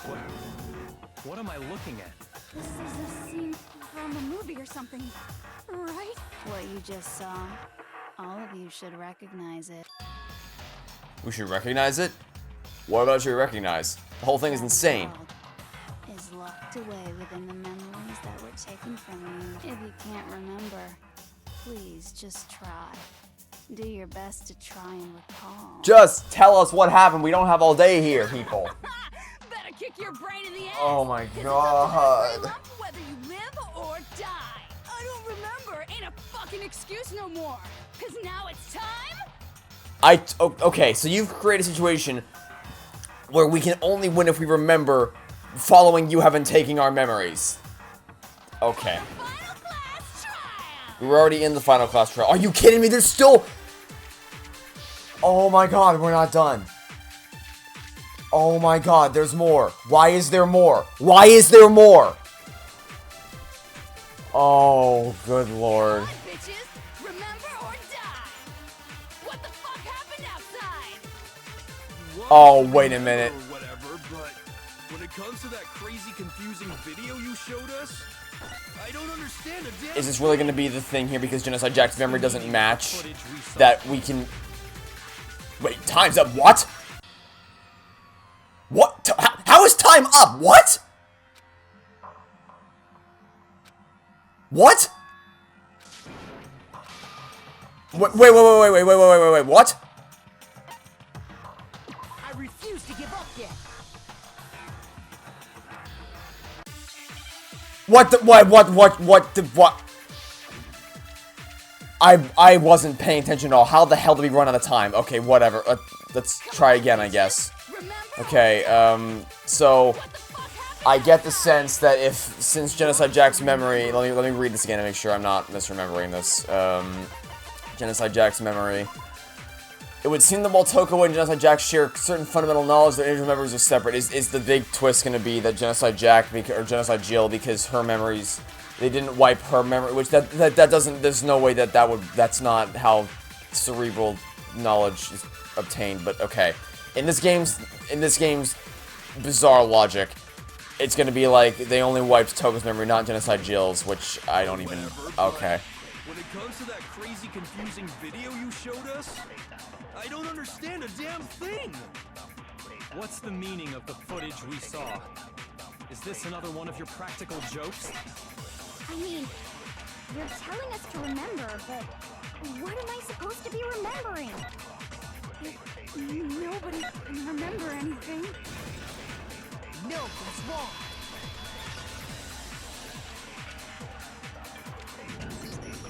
Actually, she might remember. Who might remember? The other Toko, Genocide Jack. The two of them share certain kinds of knowledge, but their memories aren't linked, right? I see. If their memories are separate, then even if one personality's forgotten, there's a chance the other may still have those memories. That's not how this works. What do you say, Toko? Are you telling me to swap places with her? No, absolutely not. That'd be like forfeiting my entire identity. Toko, you're the only one we can rely on. Da-da-da-da! It's me, your friendly neighborhood serial killer. Oh my god. Really? She just gave in like it was nothing. I'm going to ask you a question, and I want to have it answered immediately. Do you know anything about this video? Huh? What video? The video that's playing right now. Who the hell are you? Oh, I'm the mastermind. Oh, nice to meet you. Nice to meet you too. Even the mastermind is left speechless in the presence of Genocide Jill's insanity. That's enough! Just look at the stupid screen! Aye, aye. Roger, you got it, Captain.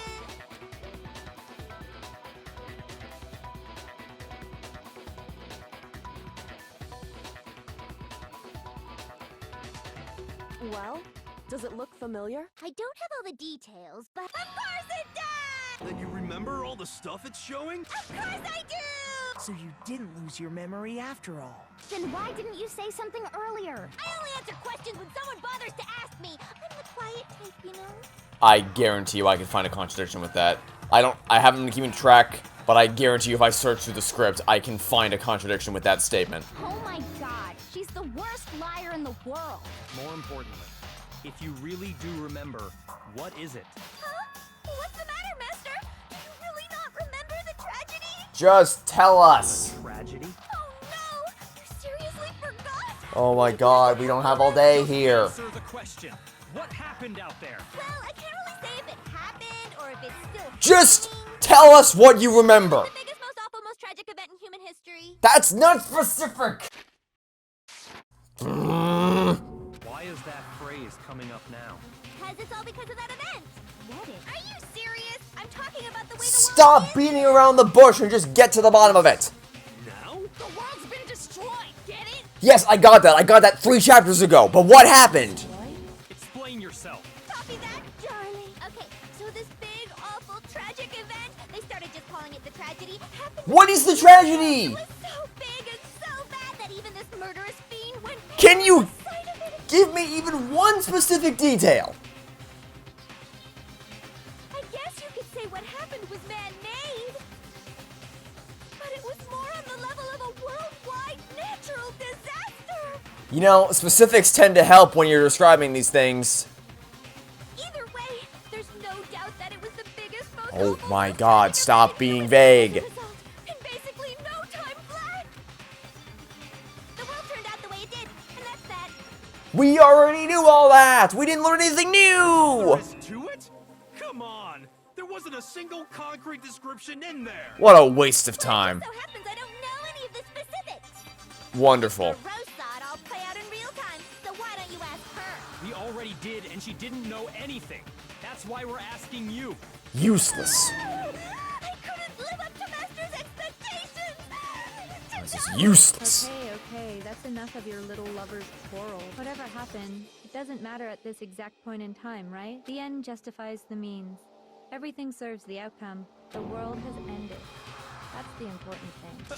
How can the world just end? It's the world! Calm down. It's okay. There's no need to panic. Every living person will be dead in 100 years anyway. So the world ending isn't that big a deal. What abhorrent logic. Come on. Now you're just being ridiculous. Well, as long as we're being ridiculous. I have another ridiculous story to tell you. It's the story of the Togami Corporation, which has given Byakuya's life all its This meaning. trial is all over the goddamn place. Like, we spent so much time waffling about, talking about random garbage we already knew. Then we shifted to actually trying to unravel the mastermind after who knows how long, which is stuff we already knew, but at least it went by pretty quickly.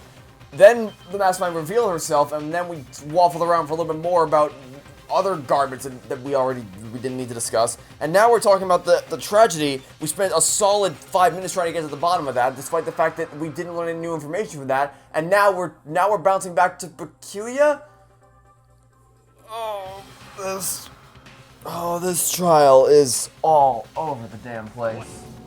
I'm glad to see you took the bait. You bit into it like a middle-aged secretary at an all-you-can-eat cake buffet. Hey! So, what do you think happened to the Togami family? I wonder what I wonder which of these is the correct answer. Correct. Well done, peasant. But I didn't say anything yet. I just got so fucking bored waiting, I couldn't help it. Even if you're wrong, eventually you'll figure it out, right? Till then, you're just going in circles. So, no matter what you pick, you get the right answer. Pretty innovative, don't you think? But do you think it might be a disease? Getting bored so easy, I mean. Do you think there might be? Anyway, like I was saying, Byakuya's entire lineage has been totally annihilated. What? What the hell are you talking about? I can confirm that his entire family has died. Even the distant relatives. The Togami name has perished. Stop with these idiotic jokes. Stop! And said with such authority. A peasant would dare challenge us? The avatar of divine punishment? I'm actively fighting to try to stay awake. I'm not kidding. I'm actively trying to not fall asleep right now. You must learn your place, peasant. You are no longer the ultimate affluent progeny. They couldn't possibly be gone. The Togami family is destined to guide the world. Obviously not. Hell, there is no world anymore, remember? It got fucked a full year ago. Can any of you give me one specific detail instead of just blatant blanket statements? Hold on. That doesn't make any sense. There's no way that happened a year ago. I mean, we only came to this school. Oh my god, Makoto! We already went over this! Your memories were erased. Oh my god. You can't be this dense. How? How are you this? Oh my god, we already did this. We already went over this like an hour ago. Wow. If some kind of world-ending event happened a year ago, Then how do you explain the totally normal world we were living in up till death? You can't be this dense. I swear to God, this is like a kindergartner could figure this out. Have you considered the possibility that you're mistaken about that? I have, but the person I'm controlling has not. Mistaken. Well, if I'm understanding you right, it sounds like you think the tragedy happened a year before you arrived here. Well, yeah. I mean, like he said, we just got here a few weeks ago. Do you all have short-term memory loss or something? How did you already forget that the memory loss? Few weeks ago? Ooh, I get it. You're saying that what happened 2 years ago actually happened more recently, right? Huh? 2 years ago? Well, I mean, you guys all started attending Hope's Peak Academy 2 years ago. One would assume that was implied. 2 years ago, what is that? What the hell is this chick trying to say? It's really not that complicated, I dude. understand why you'd have trouble accepting it, but in the end, you can't deny the truth. And the truth is, everything is cause and effect. Deny that, and you may as well give yourself up to God. So, you must surely understand all the hints I've given you so far, right? What are the memories I took from you? Now, answer us. Answer with all your heart and soul. You erased the memories that we made at the school. I just don't know what's going on anymore. We have to answer somehow. We don't. Everything ends right here. The memories were stolen from us.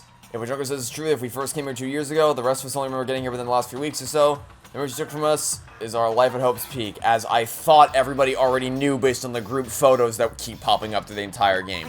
But apparently, none of you. It's like if I ask you what's 2 plus 2, and then you go, I don't know, and then I blink twice in succession to express my utter shock at the fact that you don't know, and then I pull out a number line and I say, okay, let's start at 2, and then if we count 2 more after the number 2, what number do we arrive at?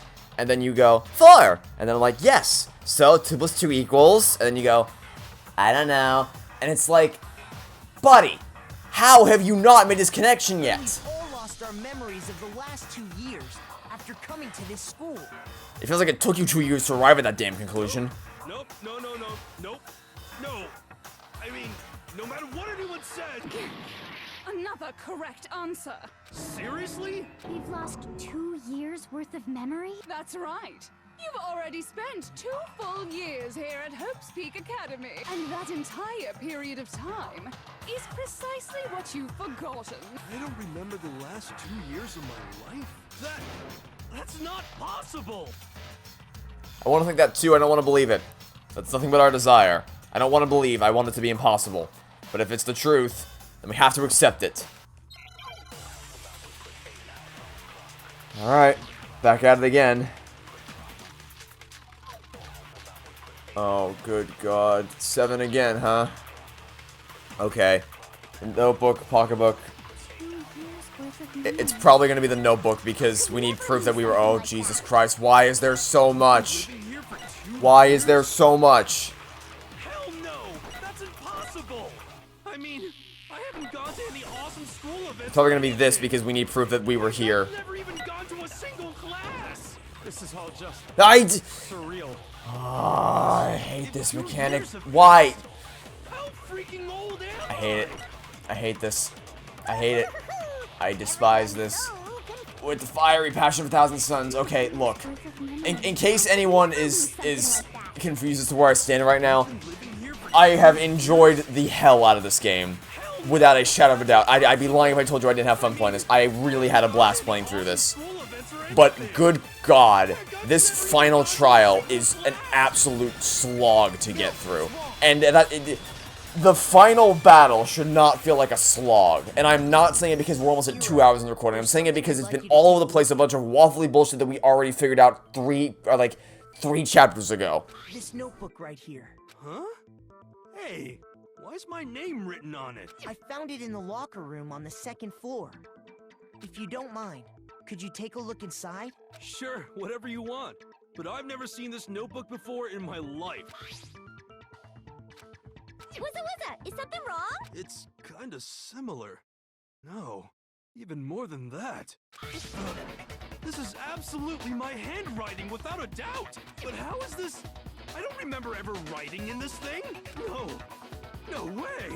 It looks like you actually did attend class here at Hope's Peak, but somehow, you forgot all about it. Lies! It's all one big lie!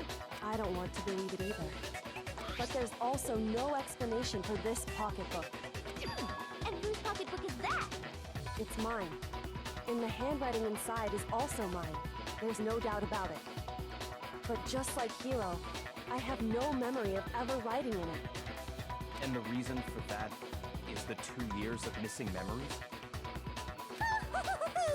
After seeing all the evidence, do you have any choice but to acknowledge the truth? Isn't it just so desperately dark? The mystery's solved, but it's like a goddamn funeral in here! Shit, man! I've never been to a funeral! Hell yes! 2 years of school life. How many moments of blossoming youth have you missed out on? How many fun classes? How many school events? This was your chance to build lasting friendships, right? I mean, we still did that. We still did that. And on top of that, something tragically sad happened 1 year ago. The biggest, most awful, most tragic event in Will human you history. people stop being vague about this bullshit? Right before everyone's eyes, the world came crashing down. You absorbed all that despair, but then you forgot it all. And once you'd forgotten, you made the choice to subject yourselves to this killing game. Oh, and there's one other thing. To be even more precise, the memories you all lost. Actually, never mind. Oh my god. What? We are bored of this world. I'm bored of you not telling me anything. Everyone always talks big, declaring all the great things they'll do. But then they always fizzle out. This world is just so desperately fucking boring! What are you talking about? In a way, I'm jealous of all of you. To give yourself over so completely to such stimulating despair. Yeah, so figure out the rest for yourselves! I'm sick of expositioning all this shit! Really, game? You pick now to become self-aware about expositioning? Really? Really, game? Okay. Alright. Figure out what? Figure out where your memories come apart. That's at the heart of all of this. Where our memories come apart? Well, we stop remembering as soon as we pass out. Yeah, when we fainted, when we first arrived at the school. When I lost my memories. Can't think of any time other than that day.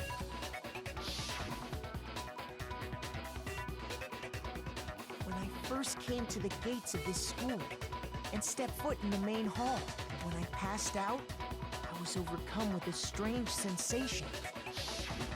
Wow, you still have enough spirit to keep on talking, huh?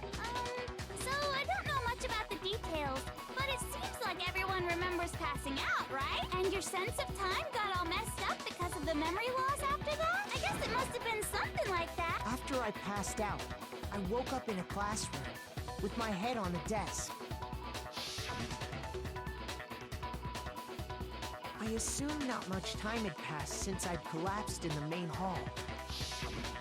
But instead, 2 whole years had gone by. The reason it felt so short was because our memories of the time in between had been completely removed. You got it, honey! 2 years of memories? Poof! Gone! Which means, of course, When everyone met for the first time, it wasn't actually for the first time. Like, we already know all this. I don't get it. The game hasn't this also, like, this isn't like a bridge to the turnabout thing where I clearly wasn't supposed to figure things out as early as I did. So I didn't blame that case for me figuring out the bridge thing early. But this game has made no attempt whatsoever to conceal the fact that they clearly lost their memories and have been living here for years. They made no attempt to hide that. And even if you claim that they did, earlier in this trial, we already solved all this. But we're going over it all again. Unaware of this fact, you took the time to introduce Yes, I remember what happened in the beginning of the game, thank you. But by that point, we'd already spent... We know, I know what happened. revealed. Yes, thank you. Yep, that's what Are they you all were really this all. stupid? We were all You didn't... such close friends. I know, we know. What a We got it. Set things up to be Once your school life here began, I thought about you constantly. What is going It's on? only natural that I would fall in love. So, since I love you guys so much, I'll tell you all about it. All about the idea we came up with as the ultimate despair. Our plan to bring despair to all mankind. Hey, remember 30 seconds ago when you were talking about how bored you were of expositing things? Yeah, well, you walked that one back real quick. Let's go back in time 2 years, okay? Back to when everyone first came to this school. School life during that first year overflowed with hope and happiness. Oh boy, it was just the worst. Everyone was enjoying themselves so much. You were all having the time of your lives. But that couldn't last forever, of course. The peacefulness only made it through that first year. Because after that, an event unfolded that hammered a soul-crushing despair into all of humanity. If you do not tell me what this goddamn event is, I swear to God. The biggest, most awful, most tragic event in human history. The tragedy. All too soon, the world's days of peace came to a bloody end. And as you can imagine, the school was no exception. The tragedy even made its way here, leading to the extermination of most of the students.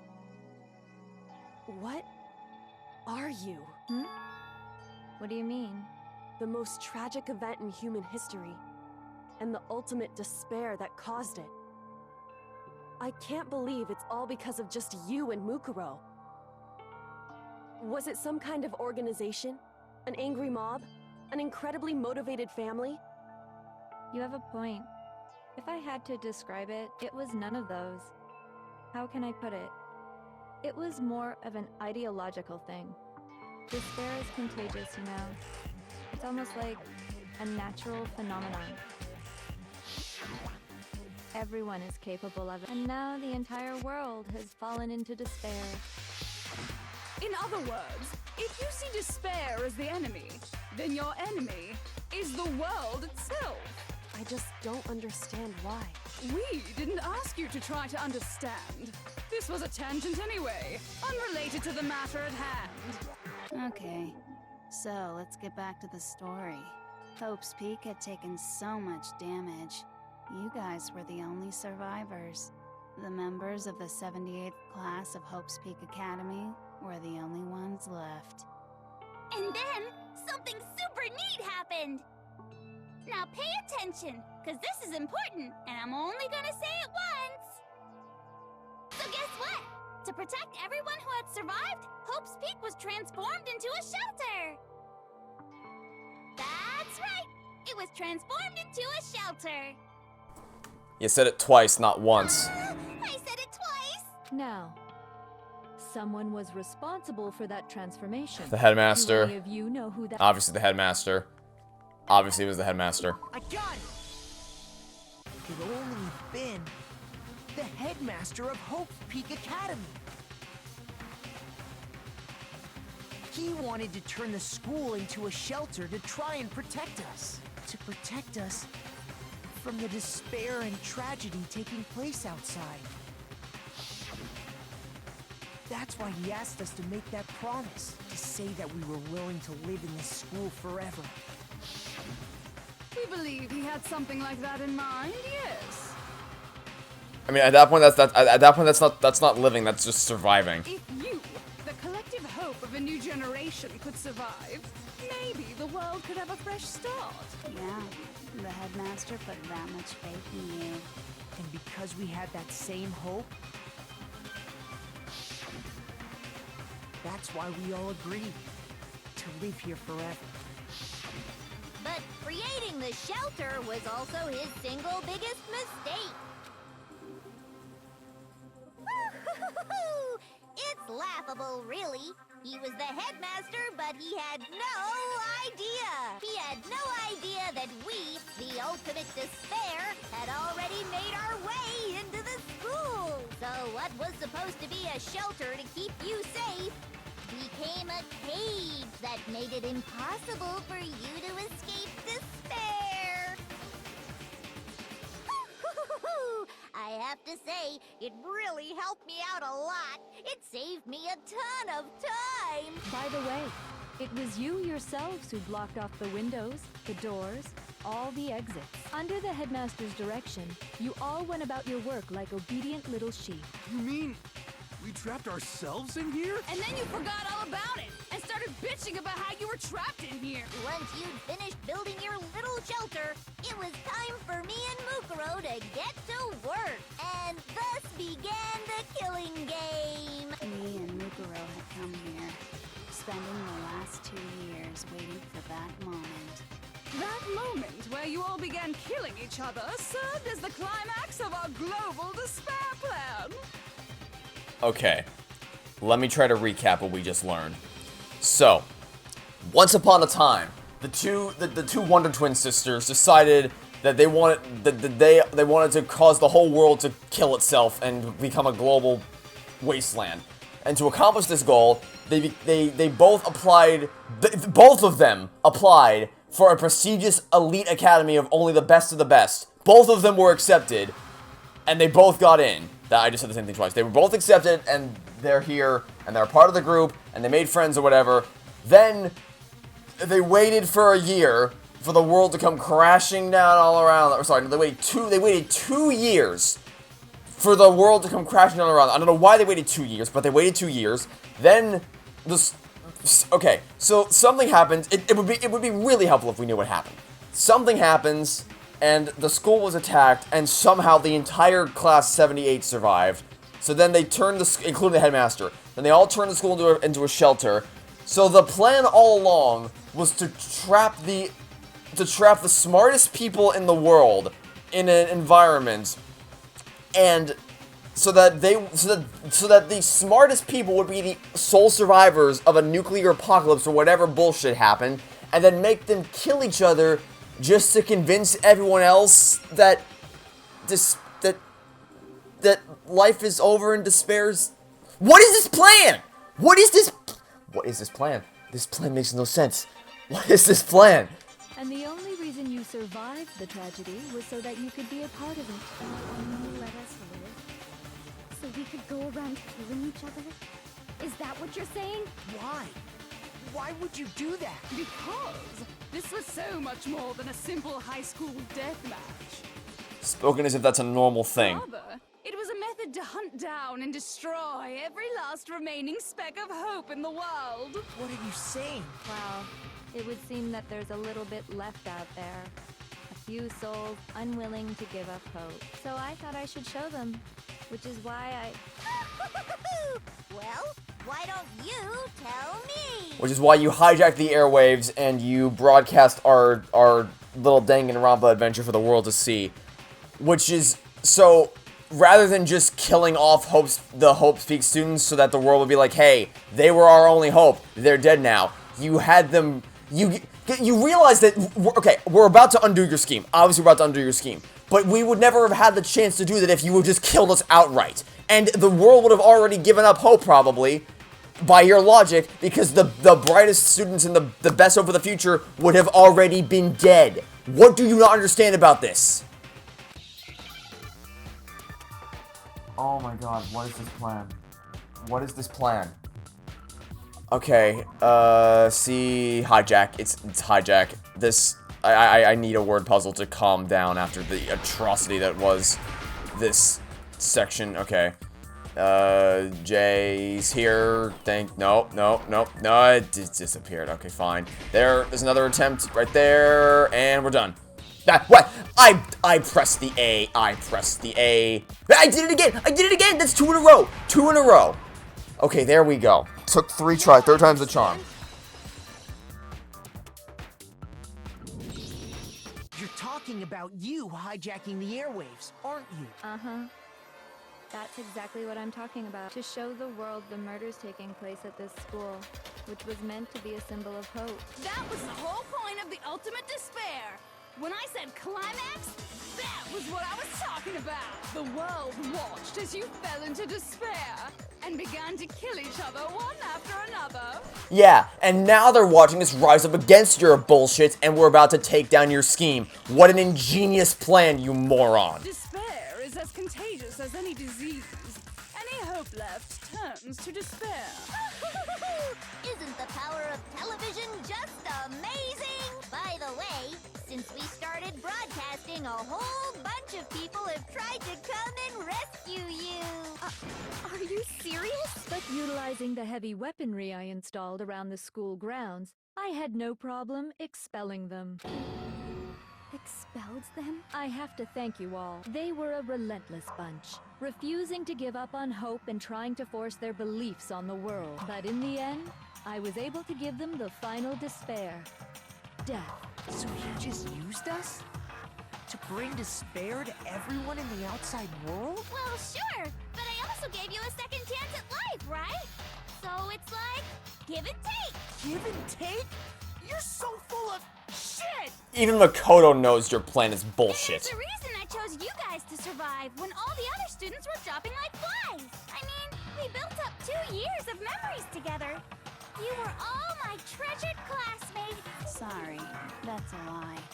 I just figured you'd despair even more when you found out a friend had betrayed you. Yeah, well, that master scheme is about to be proven wrong. That's the truth, which is what you wanted, right? So, does it make you feel utterly lost and hopeless? No, it makes me feel confused out of my mind and wildly disappointed that this is the direction this game is taken. You solved the mystery, but despair at the truth, right? Don't tell me. Did you seriously count on the possibility that we would solve your mystery? And if we did, then what?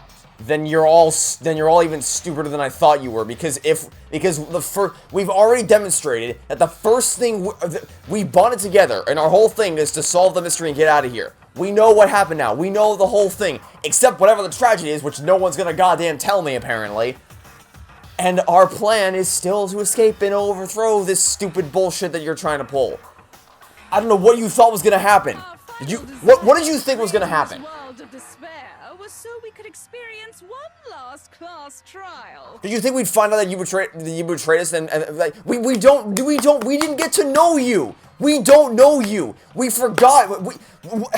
You erased our memory, so we do not know you. We have no memory of us being close to you. And the only time we get to spend with your twin over there was like the 3 seconds before she was killed by you. Sorry, I bumped the microphone. This plan makes no sense. Ugh. If you were bold enough to solve the mystery, only to discover that the truth was utterly hopeless, how would you react? What would you do? See? Discovering the truth doesn't necessarily lead to a sense of hope. Truth can be full of despair, too. Like right fucking now. Oh my god. Why? This game was doing so well. It was doing so well. Unironically, this was so much fun. Solving the mysteries, talking to the characters, getting to know them, leveling up the friendships, and all that. It was so much fun. And it all leads up to this nonsense. Not to mention, all those motives I talked about were totally meaningless. I mean, with the world having ended and all. Meaningless? You've been murdering each other? For nothing? And think about it. You chose to lock yourselves up here, then started murdering each other to get out. Which is all of your doing. We weren't just random strangers either. We were classmates. We'd spent 2 years together. No, even I can't laugh at that. We get it. We get it, okay? You're totally awesome, right? We get it already. So help us. I'll do anything. Just help me. A peasant begging for his life? Oh, how delightful. We've never witnessed such a travesty firsthand. But I'm sorry to say, begging doesn't work on me. All I want is despair, and there's no reason for it. And since there's no reason, there's no argument against it. There's just no understanding it. No argument, no understanding. What better definition of ultimate despair could there be? Wait, hold on. You've just been going on about whatever you feel like, but there's no real reason for us to believe anything you have to say. Huh? You say the world's fallen apart, but I haven't seen it for myself, so I don't acknowledge it. I don't accept it as the truth. Until you see it with your own eyes. Truth and falsehood overlap one another. In other words, you're not unlike Schrodinger's cat right now. Is that Oh, what don't you're you saying? try to zero scheme me with this game. If so, Are you saying you won't accept the truth until you can go outside and see for yourself? Well, you better not. You go out into that world and you're all gunners for sure. Okay, why? Tell us why. I'm not lying about any of this. Source. Dude, trust me. Well, even if it's all true. Why? Why? Explain why. I refuse to give in. Explain. I Explain. refuse to lose to you for the sake of everyone you've killed. Huh? What are you talking about? You're the ones who killed them. I didn't kill anyone. I simply gave you a little nudge in the right direction. And that's all it took for you to start killing each other. You're nothing but bloodthirsty animals. Yeah, well, Matt on guard didn't kill Juan Corrida. Shelly the Killer did, but it doesn't make him any less of a murderer. That's why anyone was murdered here, peasant. Oh, sorry. Spoilers for Justice for All. Not that anyone watching this video hasn't played Justice for All, but you know. Say what you want about hope, but we're all creatures of instinct, right? Despair comes naturally. Hell yes! That's funny as shit! No! This isn't just some game to us. It's murder! Plain and simple, you stole our memories. Invented reasons for us to do it. You pushed us all into a corner. It's all your fault! You certainly have a talent for passing the buck, don't you? That must be your hope, huh? But we don't have much time left to keep up this banter. We have to draw things to a close soon. Oh, great. Arbitrary bullshit time constraints. My favorite. My favorite. About the vote, of course. You didn't forget about that little rule, did ya? Oh, and also, since this will be the last vote, I decided to change the rules. What? You guys so full of hope, and me so full of despair. I've decided to have you vote which one will be punished. If even one of you votes to punish hope, well then, I'll consider that a win for me, and punish everyone on the side of hope. Even if it's just one person? Oh, but don't worry, I won't be voting, of course. Why would anybody do that? Even if you don't, you've still got the upper hand in all this. It's okay. Nobody would actually vote to kill themselves, right? Oh, let me just mention one more thing. When I win, to punish you guys, you'll have to stay here till you grow old and die. No fighting, no killing. That's your punishment. You mean we just... We'd have to just live here? She's saying she'll let us live. If you're not happy with that, then go ahead and punish me. And make your way to the outside world. Enter a world fallen from grace, where only despair exists, where you'd likely be dead within a day.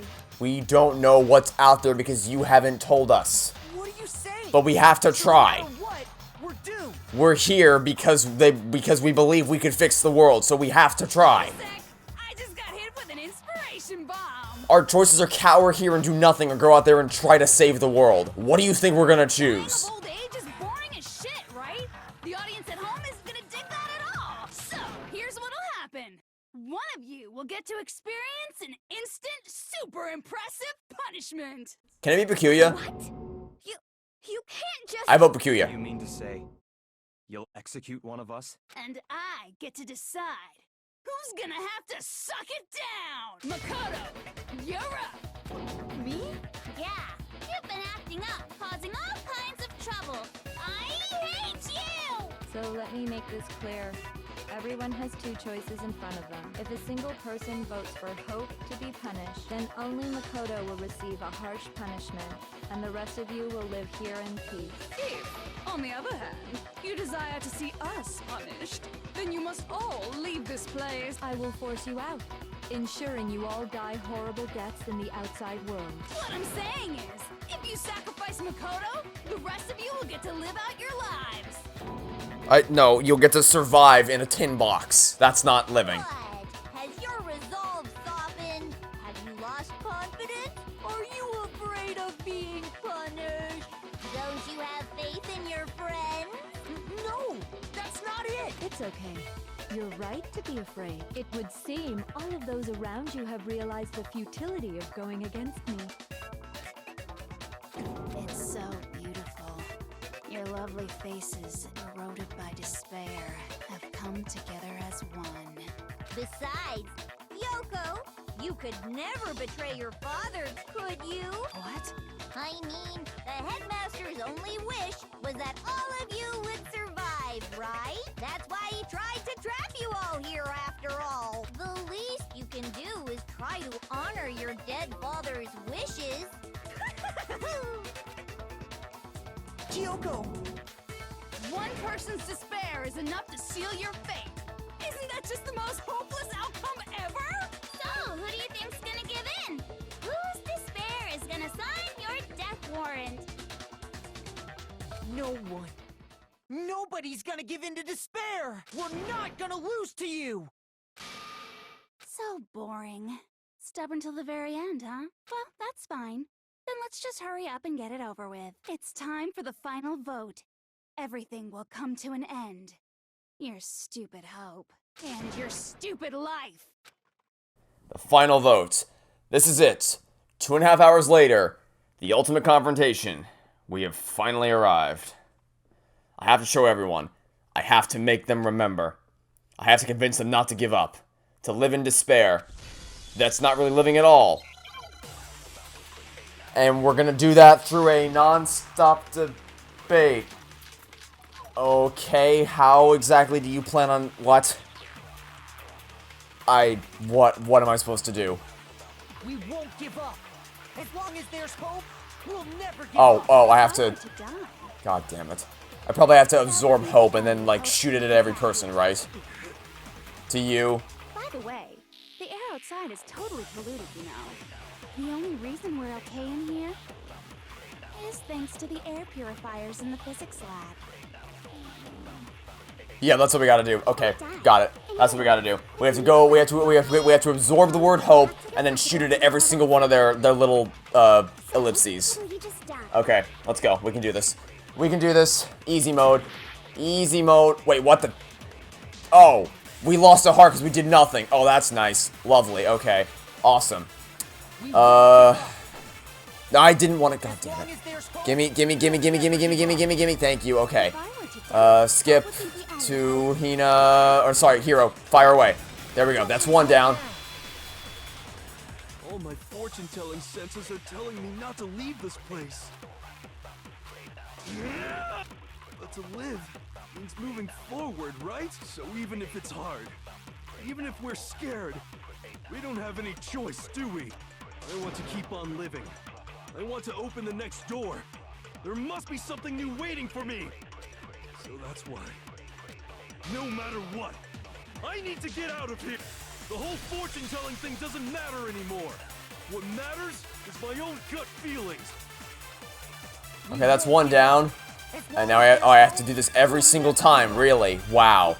Wow. Okay, I have to loop through this entire freaking thing over and over again. Okay. This is gonna be extremely tedious. I've been thinking about all this. And I was thinking, at a time like this, what would Sakura do? You only get stronger by taking adversity by the horns. Confront that thorny path with enthusiasm. That sounds like something she'd say, right? No. I think that's definitely what she'd say, which is why Yeah! I've made up my mind! We won't give up. Meh. Don't lose hope now. I don't care either way. I'm fine with whichever one is more interesting.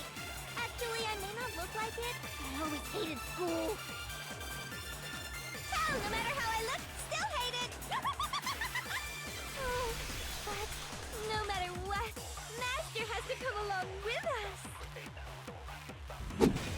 Don't lose hope now. What's the You're not actually trying to encourage me, are you? Ridiculous. It never even crossed my mind that I might give in to despair. But don't misunderstand me. I couldn't care in the slightest what happens to you. I just have to keep my word. I swore I would end the life of the mastermind. Besides, the Togami family isn't dead, because I'm still alive.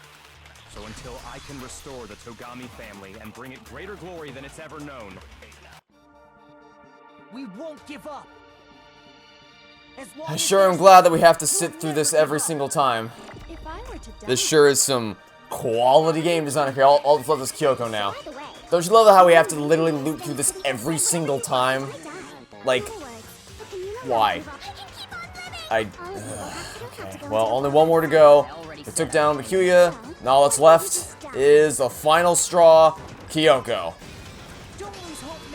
Are we done? Is that it? Is that the final thing we have to do? Is that the end of the game? Did we win? I know my father, so I can't pretend to know what he was thinking. But even if we're just connected by blood, there's one thing I am sure of. He would never want us to abandon Makoto and choose to stay here. I can't explain why exactly. But if I'm sure of anything, I'm sure of that. Just because we don't actually know anything, does that mean we can't understand? Could it be that... No, never mind. So, Makoto, I don't think you wound up at this school because you had good luck or bad luck. I think you came here for a different reason entirely. You came here to bring down the ultimate despair. You came here to confront despair without ever giving up. And if that's true, I think we could call you the ultimate hope. What do you think? What the? I think you're being a little generous there, friends. What the hell are you? Oh! So uncool. Lovely. Your stupid faces, the stupid things you've said, the stupid way you all treat each other. It's all so uncool. So unhip. Shut up, shut up, shut up, shut up, shut up! Lame, lame, lame, lame, lame! I'm not any kind of elite anything. Hope isn't a talent you develop, but still. Alright, now what? Oh, please let this be the finale. Please let this be the final thing we have to do. One last bullet time battle. Okay, oh god, why is it going? Oh, you can't be fucking serious. Why? Why? I swear to God. I swear to God, if I lose in the very end of this goddamn game, I swear, I can't. There's no way. She has so much health. I can't. There's no way. I can't possibly do this. I can't possibly do this. I'm just mashing the button. I'm just mashing the button at this point. Oh my god, okay, I'm just mashing it, mashing it as fast as I can, in the hopes that I can actually hit something. Okay, I took damage, that was bad. Oh, I can see again, look at that, I can see again. Okay, great, we can see, I can see clearly now, the rain is gone. Okay, final hit, final strike, the ultimate hope. Tomorrow, despair into your Hope keeps on going. Oh, that's gotta be it, right? That's gotta be the final thing. I refuse to give up. I refuse to get bored. I refuse to throw it all away. I refuse to despair. Because all I have going for me is the desire to keep moving forward. What's going on? What's happening?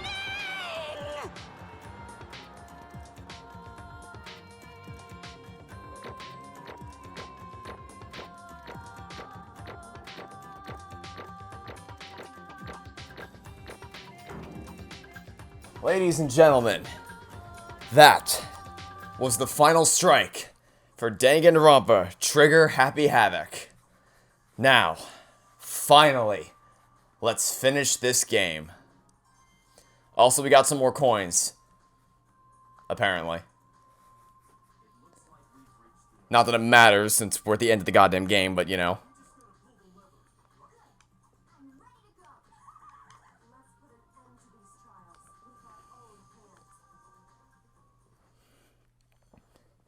Yeah, by the way, I don't know what Junko thought her grand plan was. Like, I don't know what she thought was going to happen.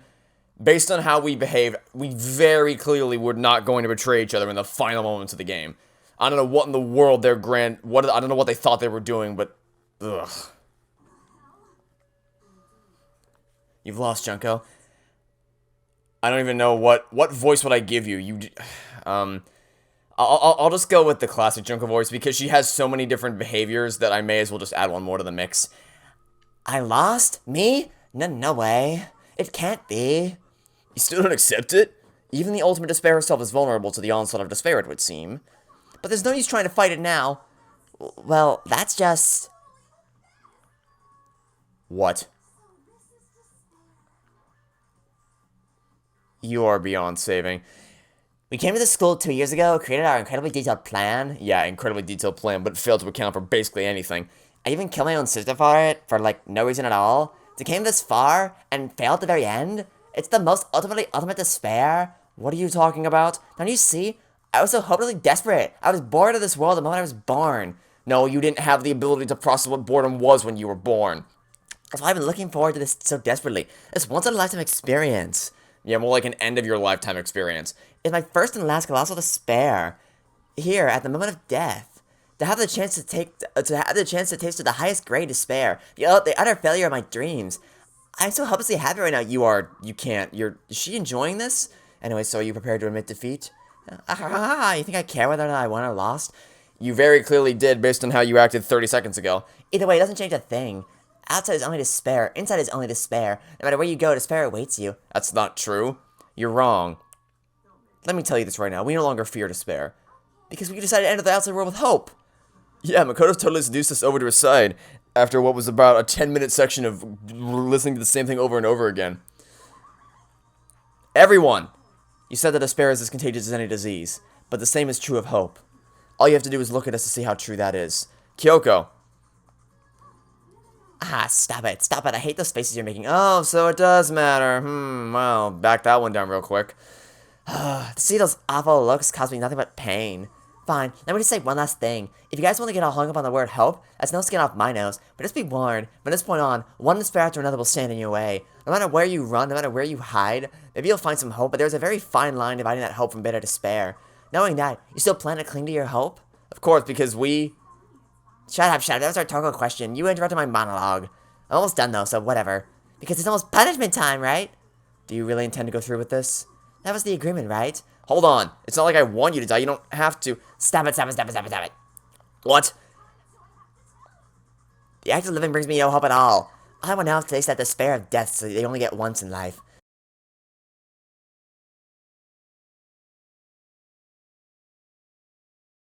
You're insane.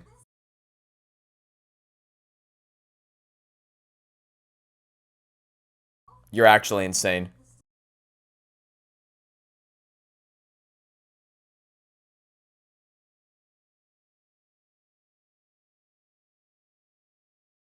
Oh my good lord.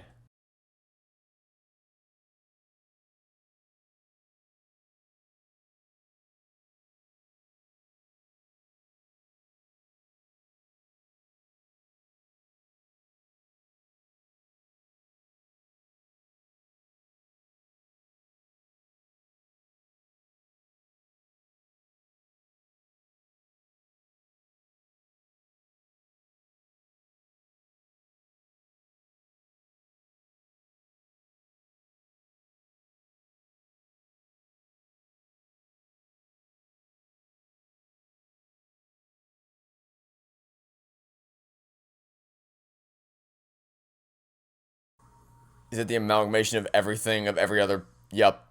Okay, it's the amalgamation of every other... Okay.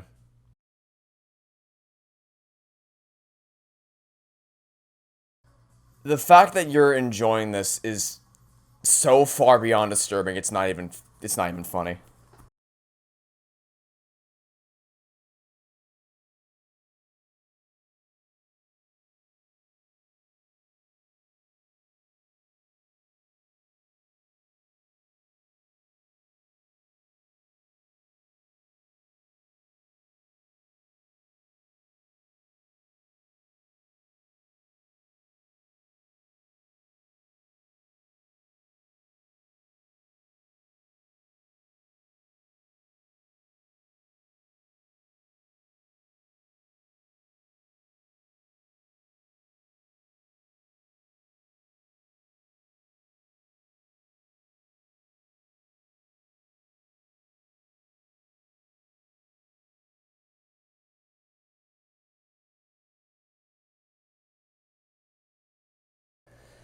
And that's how everything came to an end. The final class trial. Junko Enoshima, the ultimate despair. Life at Hope Peak Academy, it was all over. Well, I'm assuming that's not literally the end of the game, because that would be terrible if it was. I'm assuming there's some kind of epilogue. Maybe. Maybe. Maybe. Please, let there be some kind of goddamn epilogue. Okay, thank goodness. Huh, but you're not saying it was all over. It's not like the building exploded or collapsed in on itself or anything. That wasn't the kind of ending waiting for us. Nothing changed. Well, with one exception, the air purifiers turned off. Just like Junko said, they shut off immediately. That was the only difference. Epilogue. Goodbye, Despair High School. We left the courtroom and made our way to the main hall. We stood in front of the door. Nobody made a sound. I felt almost absent-minded. This is our epilogue before the final ending. We were stuck there in limbo, unmoving, unsure. But in the end... we can't just stand around like this forever. At some point, we need to leave. To nobody's surprise, it was Kyoko who broke the silence. Would you do the honors? Alright. As if awakened by Kyoko's words, I took out the object we'd gotten. Up until the moment of her death, it had belonged to Junko. And in the end, she dropped it before us. But is that really it? Is that really the key to this door? You don't have to read into what she said too much to find the answer. I will force you out, she said that just before dropping that. Makes sense that it would be our way out of here. But you never know, maybe it's actually a switch that's going to make the school self-destruct. I mean, Junko never specifically said that she'd let us leave here alive. You may be right about that. Maybe. But even so, it's impossible to think that we wouldn't take our chances with it. Yeah, I guess that's true. There's nothing to worry about. If something ever happened to Master, I'd take my scissors and jam them. Oh, okay, then. Hey, where's the courtroom? Where's the mastermind? It's all over. We're just about to leave the school. Leave? We can go outside? Then that means... Oh, let's just keep moving along. Anyway, don't worry. I have no doubt that we'll be able to leave here without a problem. It's what happens after we get out that I'm worried about. But, you know, in the end, I think part of me still thinks, maybe when we get out there, we'll see that everything she said about the world was a lie. On the other side of this door is there's a world as peaceful as we remember. A lie. Peaceful as we remember. Well, no matter what it looks like, it's still our world. It's where we're meant to live. Yeah, I guess so. And, how do I put this? Unlike this school, the world is really big, right? Since it's so big, I'm sure there must be some despair no matter what. But there also has to be lots of hope, right? The act of searching for hope, try to find it, that by itself is the true meaning of hope. As long as you have that hope, you can keep moving forward no matter what trouble you may fall into.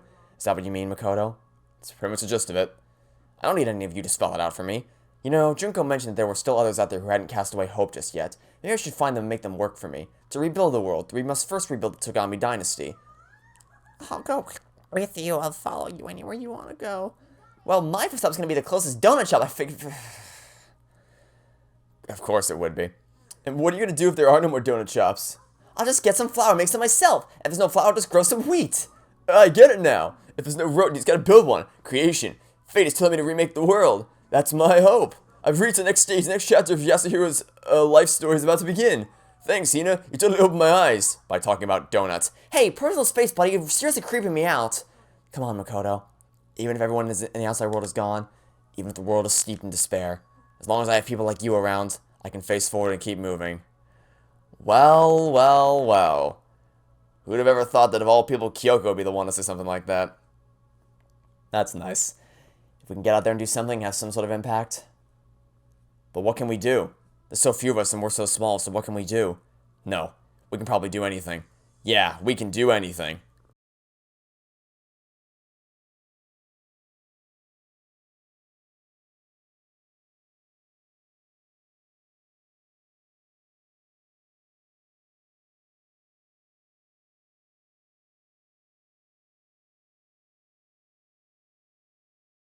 Yeah, I'll be sure to let you know. Yep, I promise you're right up there on my speed dial list. Yep, I definitely won't forget you exist after today.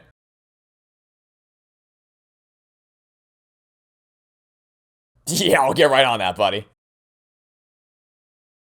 You won't, and I won't care. I'm not gonna talk to you ever again. Good. That's good. You follow your passion. Good for you. Maybe we stay away from that though. Maybe we don't do that.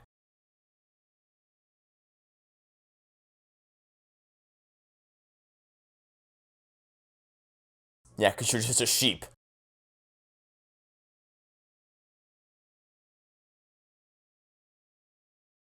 It looks like hope really is spreading. As long as I never give up, I have to push even harder. I'm going to keep moving forward with hope in my heart. Since I have hope, I can show courage. And since I have hope, I can move ahead. The world can move ahead. The door began to open. With my hands, with our hands. Hope and despair mingled together, opening the door to the future.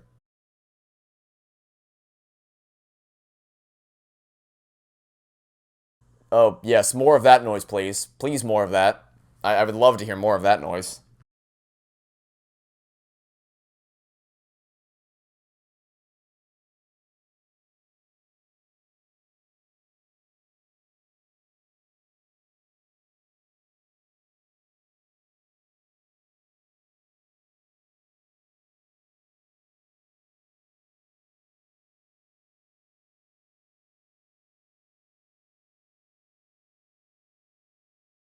That sounds like credits music. What?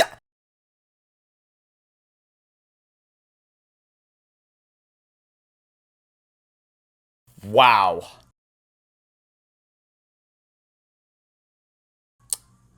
Huh. Well, that was certainly a roller coaster. That was one hell of a ride, let me tell you. Okay, so, where do I even begin? Oh my god. Okay, well let's start with like something that's specific to the version of the game that I'm playing on, which is that I don't know what idiot designed the first person controls for this game, but they clearly don't know how game design works, because it's like I've never seen this before. It's a first person game where you use the left stick to move around and look around, in addition to the right stick being used to look around. Who designed this? Like, it's not even like a complicated thing. It's basic FPS mechanics. Most game engines nowadays literally have a drop and drag pre-built prefab that you can just drop into the scene, and there's your first person controls. Done. No coding required. Yet somehow this game just took an extra step towards the realm of idiocy, and it's like, oh, let's have it all bounce on the left stick. Brilliance. And yes, I know it's not specific. The PC controls are fine. It's just the PS5. It's just dumb, but it's whatever. It's a flaw. I'm gonna point it out. But if we're gonna talk about this game and not just this port, wow, we have a lot to go over. So, first things first. Let's start surface level before we start getting down to the more specifics. The hand holding in this game was insane. Like, seriously. The degree to which this game had no faith in your intelligence whatsoever was crazy. Like, they at least provided a story justification for why Kyoko was so competent in everything, and she was always there to answer every question. But that doesn't mean she has to literally hold the player's hand from chapters 1 through 6. That's not how this works. You don't have to have that be the case. Like, they didn't, every single instance, they basically told you exactly what you need to present at what time for every single part of the game, which is just, why? I don't know, I don't get it. Everything was brain dead easy to figure out, except for things the player had no chance in hell of figuring out. For instance, Kyoko noticing that, Mondo only referred to people as dudes or chicks. No chance in hell of noticing that. Or perhaps noticing what shoes people were wearing. No chance of noticing that. And it's just like, why? Like, they did not need to hold your hand the whole goddamn way through the game. I hope the next games are less hand-holding than this. I mean, I don't see how they can't. I don't see how they can be worse, but whatever. So, and then if we want to keep talking about the hand-holdingness and the gameplay, I guess let's keep talking about gameplay for a while. The non-stop debates, awful. Bullet time battle, really fun. Hangman's Gambit, pretty good as well. But the freaking non-stop debate. First off, the idea that your success is predicated based on your ability to dodge around floating pink or purple words and text spinning at the speed of sound is insane. But then it could work. You could have a game where it's a mixture of gameplay skill and logical reasoning. I'm not opposed to it. And if I'll even send you the olive branch, like Portal, you have to have the skills to aim where you shoot your portals, and some platforming skills and dodging turrets and all that. On top of that, like figuring out what you have to do in the first place. I'm not opposed to the idea, but when your controls are this bad, the point where you can't lead your shots properly because they move at inconsistent speeds, and they spin around so goddamn fast you can't even read what the text is saying, for God's sake. No, that's not good. It's really not good. It's really, really bad, actually. But gameplay aside, we should probably talk about the story of this game, which, okay, it all boils down to that final trial. So let me get some good stuff out of the way first. Chapter 1 was really hand-holdy, but it wasn't strictly bad. Chapter 2, pretty good, I'd say it was pretty good. Chapter 3 was awful. Chapter 3 was atrocious. Not the whole thing. The last bit of Chapter 3 where Celeste just, you take this incredibly competent character. Okay, we'll deal with this in a second. You take this incredibly competent character who's demonstrated no emotion, no intelligent, no weaknesses, who's been very smart up until this point, very calm and calculating, to suddenly just fly off the handles at a moment's notice. They just threw that out the window entirely. And the whole thing with the last name's bullshit, just... also Kyoko noticing that Hifumi only called people by their last names. No. Oh my god. But Chapter 4 was fantastic, and Chapter 5 was pretty good as well. But that final trial... my god. First of all, the body swap twist was completely pointless, because their logic for why they did it fell apart at the seams. There was no reason for them to have done that body swap. They never explained how Alter Ego was able to save Makoto. You can infer, I guess, that Kyoko baited Monokuma into destroying something that wasn't actually Alter Ego, but that's never confirmed by the game. That's just speculation. So it's whatever. They didn't explain that. And just that whole thing was just long, waffling exposition dump from start to finish. And we barely learned anything new. We already knew everything about that. We knew that it was a shelter for the school, that the school student was shelter to protect everyone from the nuclear apocalypse or whatever. We knew that their memories had been erased. We knew all that. We literally figured out everything about that final trial so far in advance. So there was just no tension. We figured it out 3 chapters ago. Oh my god. It's just... I don't get it. I don't know why. And just in general, and this is more of a thing with the whole game, and I don't know how I would fix this, to be honest with you. It was kind of hard sometimes to really get emotionally invested. Like, if Hina died, or if Kyoko died, that would have been awful. I would have hated that, because those are the characters that I actually chose to get used to, but that's the problem, is that basically all your time spent getting to know these characters is done through the free time sections, but you are only allowed to interact with 2 people per free time section, which doesn't give you a lot of time to get to know everybody. We took advantage of every single one of those free time sections, and we only got to fully know one person, and that was Hina. So I don't know how, so if you pick wrong, so let's say you only pick the people who die. Then you don't get attached to any. Yes, you get the emotional payoff of feeling sad when they die, but you don't get attached to any of the characters who actually live to see the end of the game. There's nothing to sit in and enjoy the moment and have a core group of characters that you can depend on and get to know. On the other hand, if you only get to know the people who live, then you don't get to feel any sadness for when the people die. And if you only get to know the killers, that's like, hey, you feel like you were betrayed by someone you knew. But the thing with that is, I don't know how to fix that, because that's the way that, that's a bit more complicated issue. I need to think about that a lot more, how you get around that problem. But, hey, if we want to talk some positives, like I said, Chapter 4 was fantastic. Daily life was probably the best part of the game. Just getting to slow down, take it easy, and bond with people. Daily life with some intriguing investigation sections.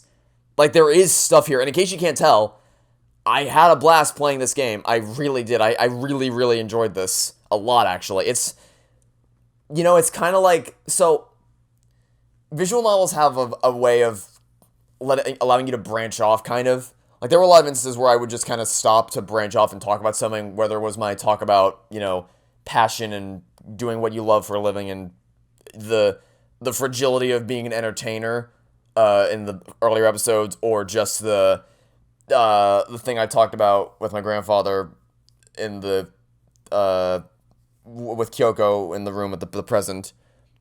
There's a lot of, like, I had a lot of instances to kind of slow down and talk about things the game brought up, because that's kind of how this works. That's one of the cool things about doing these videos. So, I clearly enjoyed my time playing this game a lot, but it's kind of like 999, because 999 is a game I loved playing through. I adored playing through that game. And I was on the edge of my seat. I just spammed through the last part of the game, just racing to get to the end to find out what the true mystery, what the big reveal was going to be. And then that was a massive letdown because it made no goddamn sense, and it's kind of the same thing here. They had a lot of great build-up with all the most of the characters, and it was fun to talk with everyone along the way. A lot of great jokes, a lot of really, really well-written scenes. But that final chapter, that final class trial was just, there was no tension. We didn't learn anything new. We already knew all of that. There was no big final reveal or anything. The one thing that I thought we were going to get a reveal on, which was the tragedy or what the world is like out there, none of that. We didn't get any of that. We didn't get information on anything. The only new thing we could have learned, we got nothing on it. At all. Which is just, why? I don't get it. I don't get it, dude. It's so weird. But, you know, overall, the game wasn't bad. Like I said, I still had fun playing it. It was still like a solid, like, maybe 7 out of 10 overall. But everything about that final trial, it took way too long. They waffled on about random garbage that no one cared about and spent too long talking about things we already knew, and we learned nothing new. And that final stupid hope thing, where you have to absorb the word hope like 5 times in a row, and then shoot it at everybody 5 times in a row and loop through the whole thing 5 times in a row. Who thought that'd be a good or fun idea? I don't know. But that's the end of the game. So now let's see what the post-credit scene has in store for us.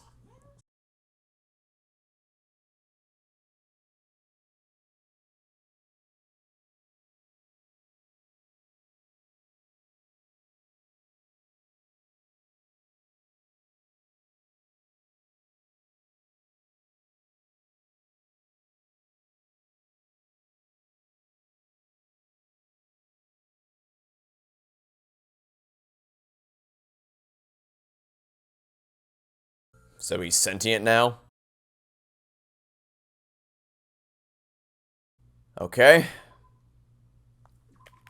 Well.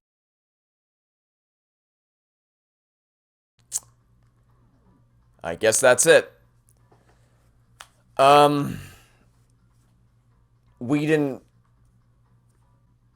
I don't know what to say. Because I was really looking... I was looking forward to finding out what the big reveal was going to be, because I had assumed that knowing that the big twist wasn't going to be that they lost their memories and all that, but apparently it was, which is laughable, because you could have figured that out in the 3rd chapter of the goddamn game, and I did figure it out in the 3rd chapter of the goddamn game. I don't know, man. Like, I don't know, like, what was the point of all that? That didn't build to anything.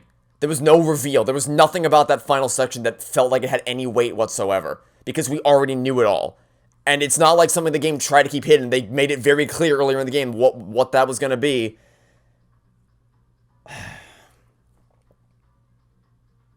But hey, maybe I'll get surprised like I did with Zero Escape, because I kind of felt the same way after I played 999, to be honest with you. I was like, the game was great up until the ending, where it all fell apart and nothing made any sense. But... And then I played Virtue's Last Reward, and it completely blew me away, and it filled in a lot of gaps in the first game. But I guess we'll have to wait and see. So that'll be it for now. I hope you enjoyed. I'll say this.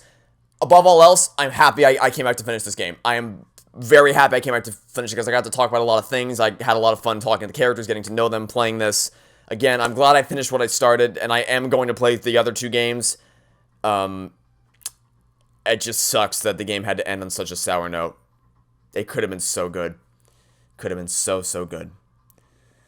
But anyway, that'll be it for now. So thanks for watching my series. Hope you enjoyed. I hope you are happy that I came back with Danganronpa, because I certainly enjoyed coming back to play it again. And I hope you're excited for me to play the sequel. So that'll be it for now. Thanks for watching. Stay tuned for next episode. Catch you all sometime soon. I don't know exactly when. I'm probably gonna take a little bit of a break from this just to kind of, you know, ease myself back into Danganronpa. But sometime soon for the start of Danganronpa 2. Goodbye.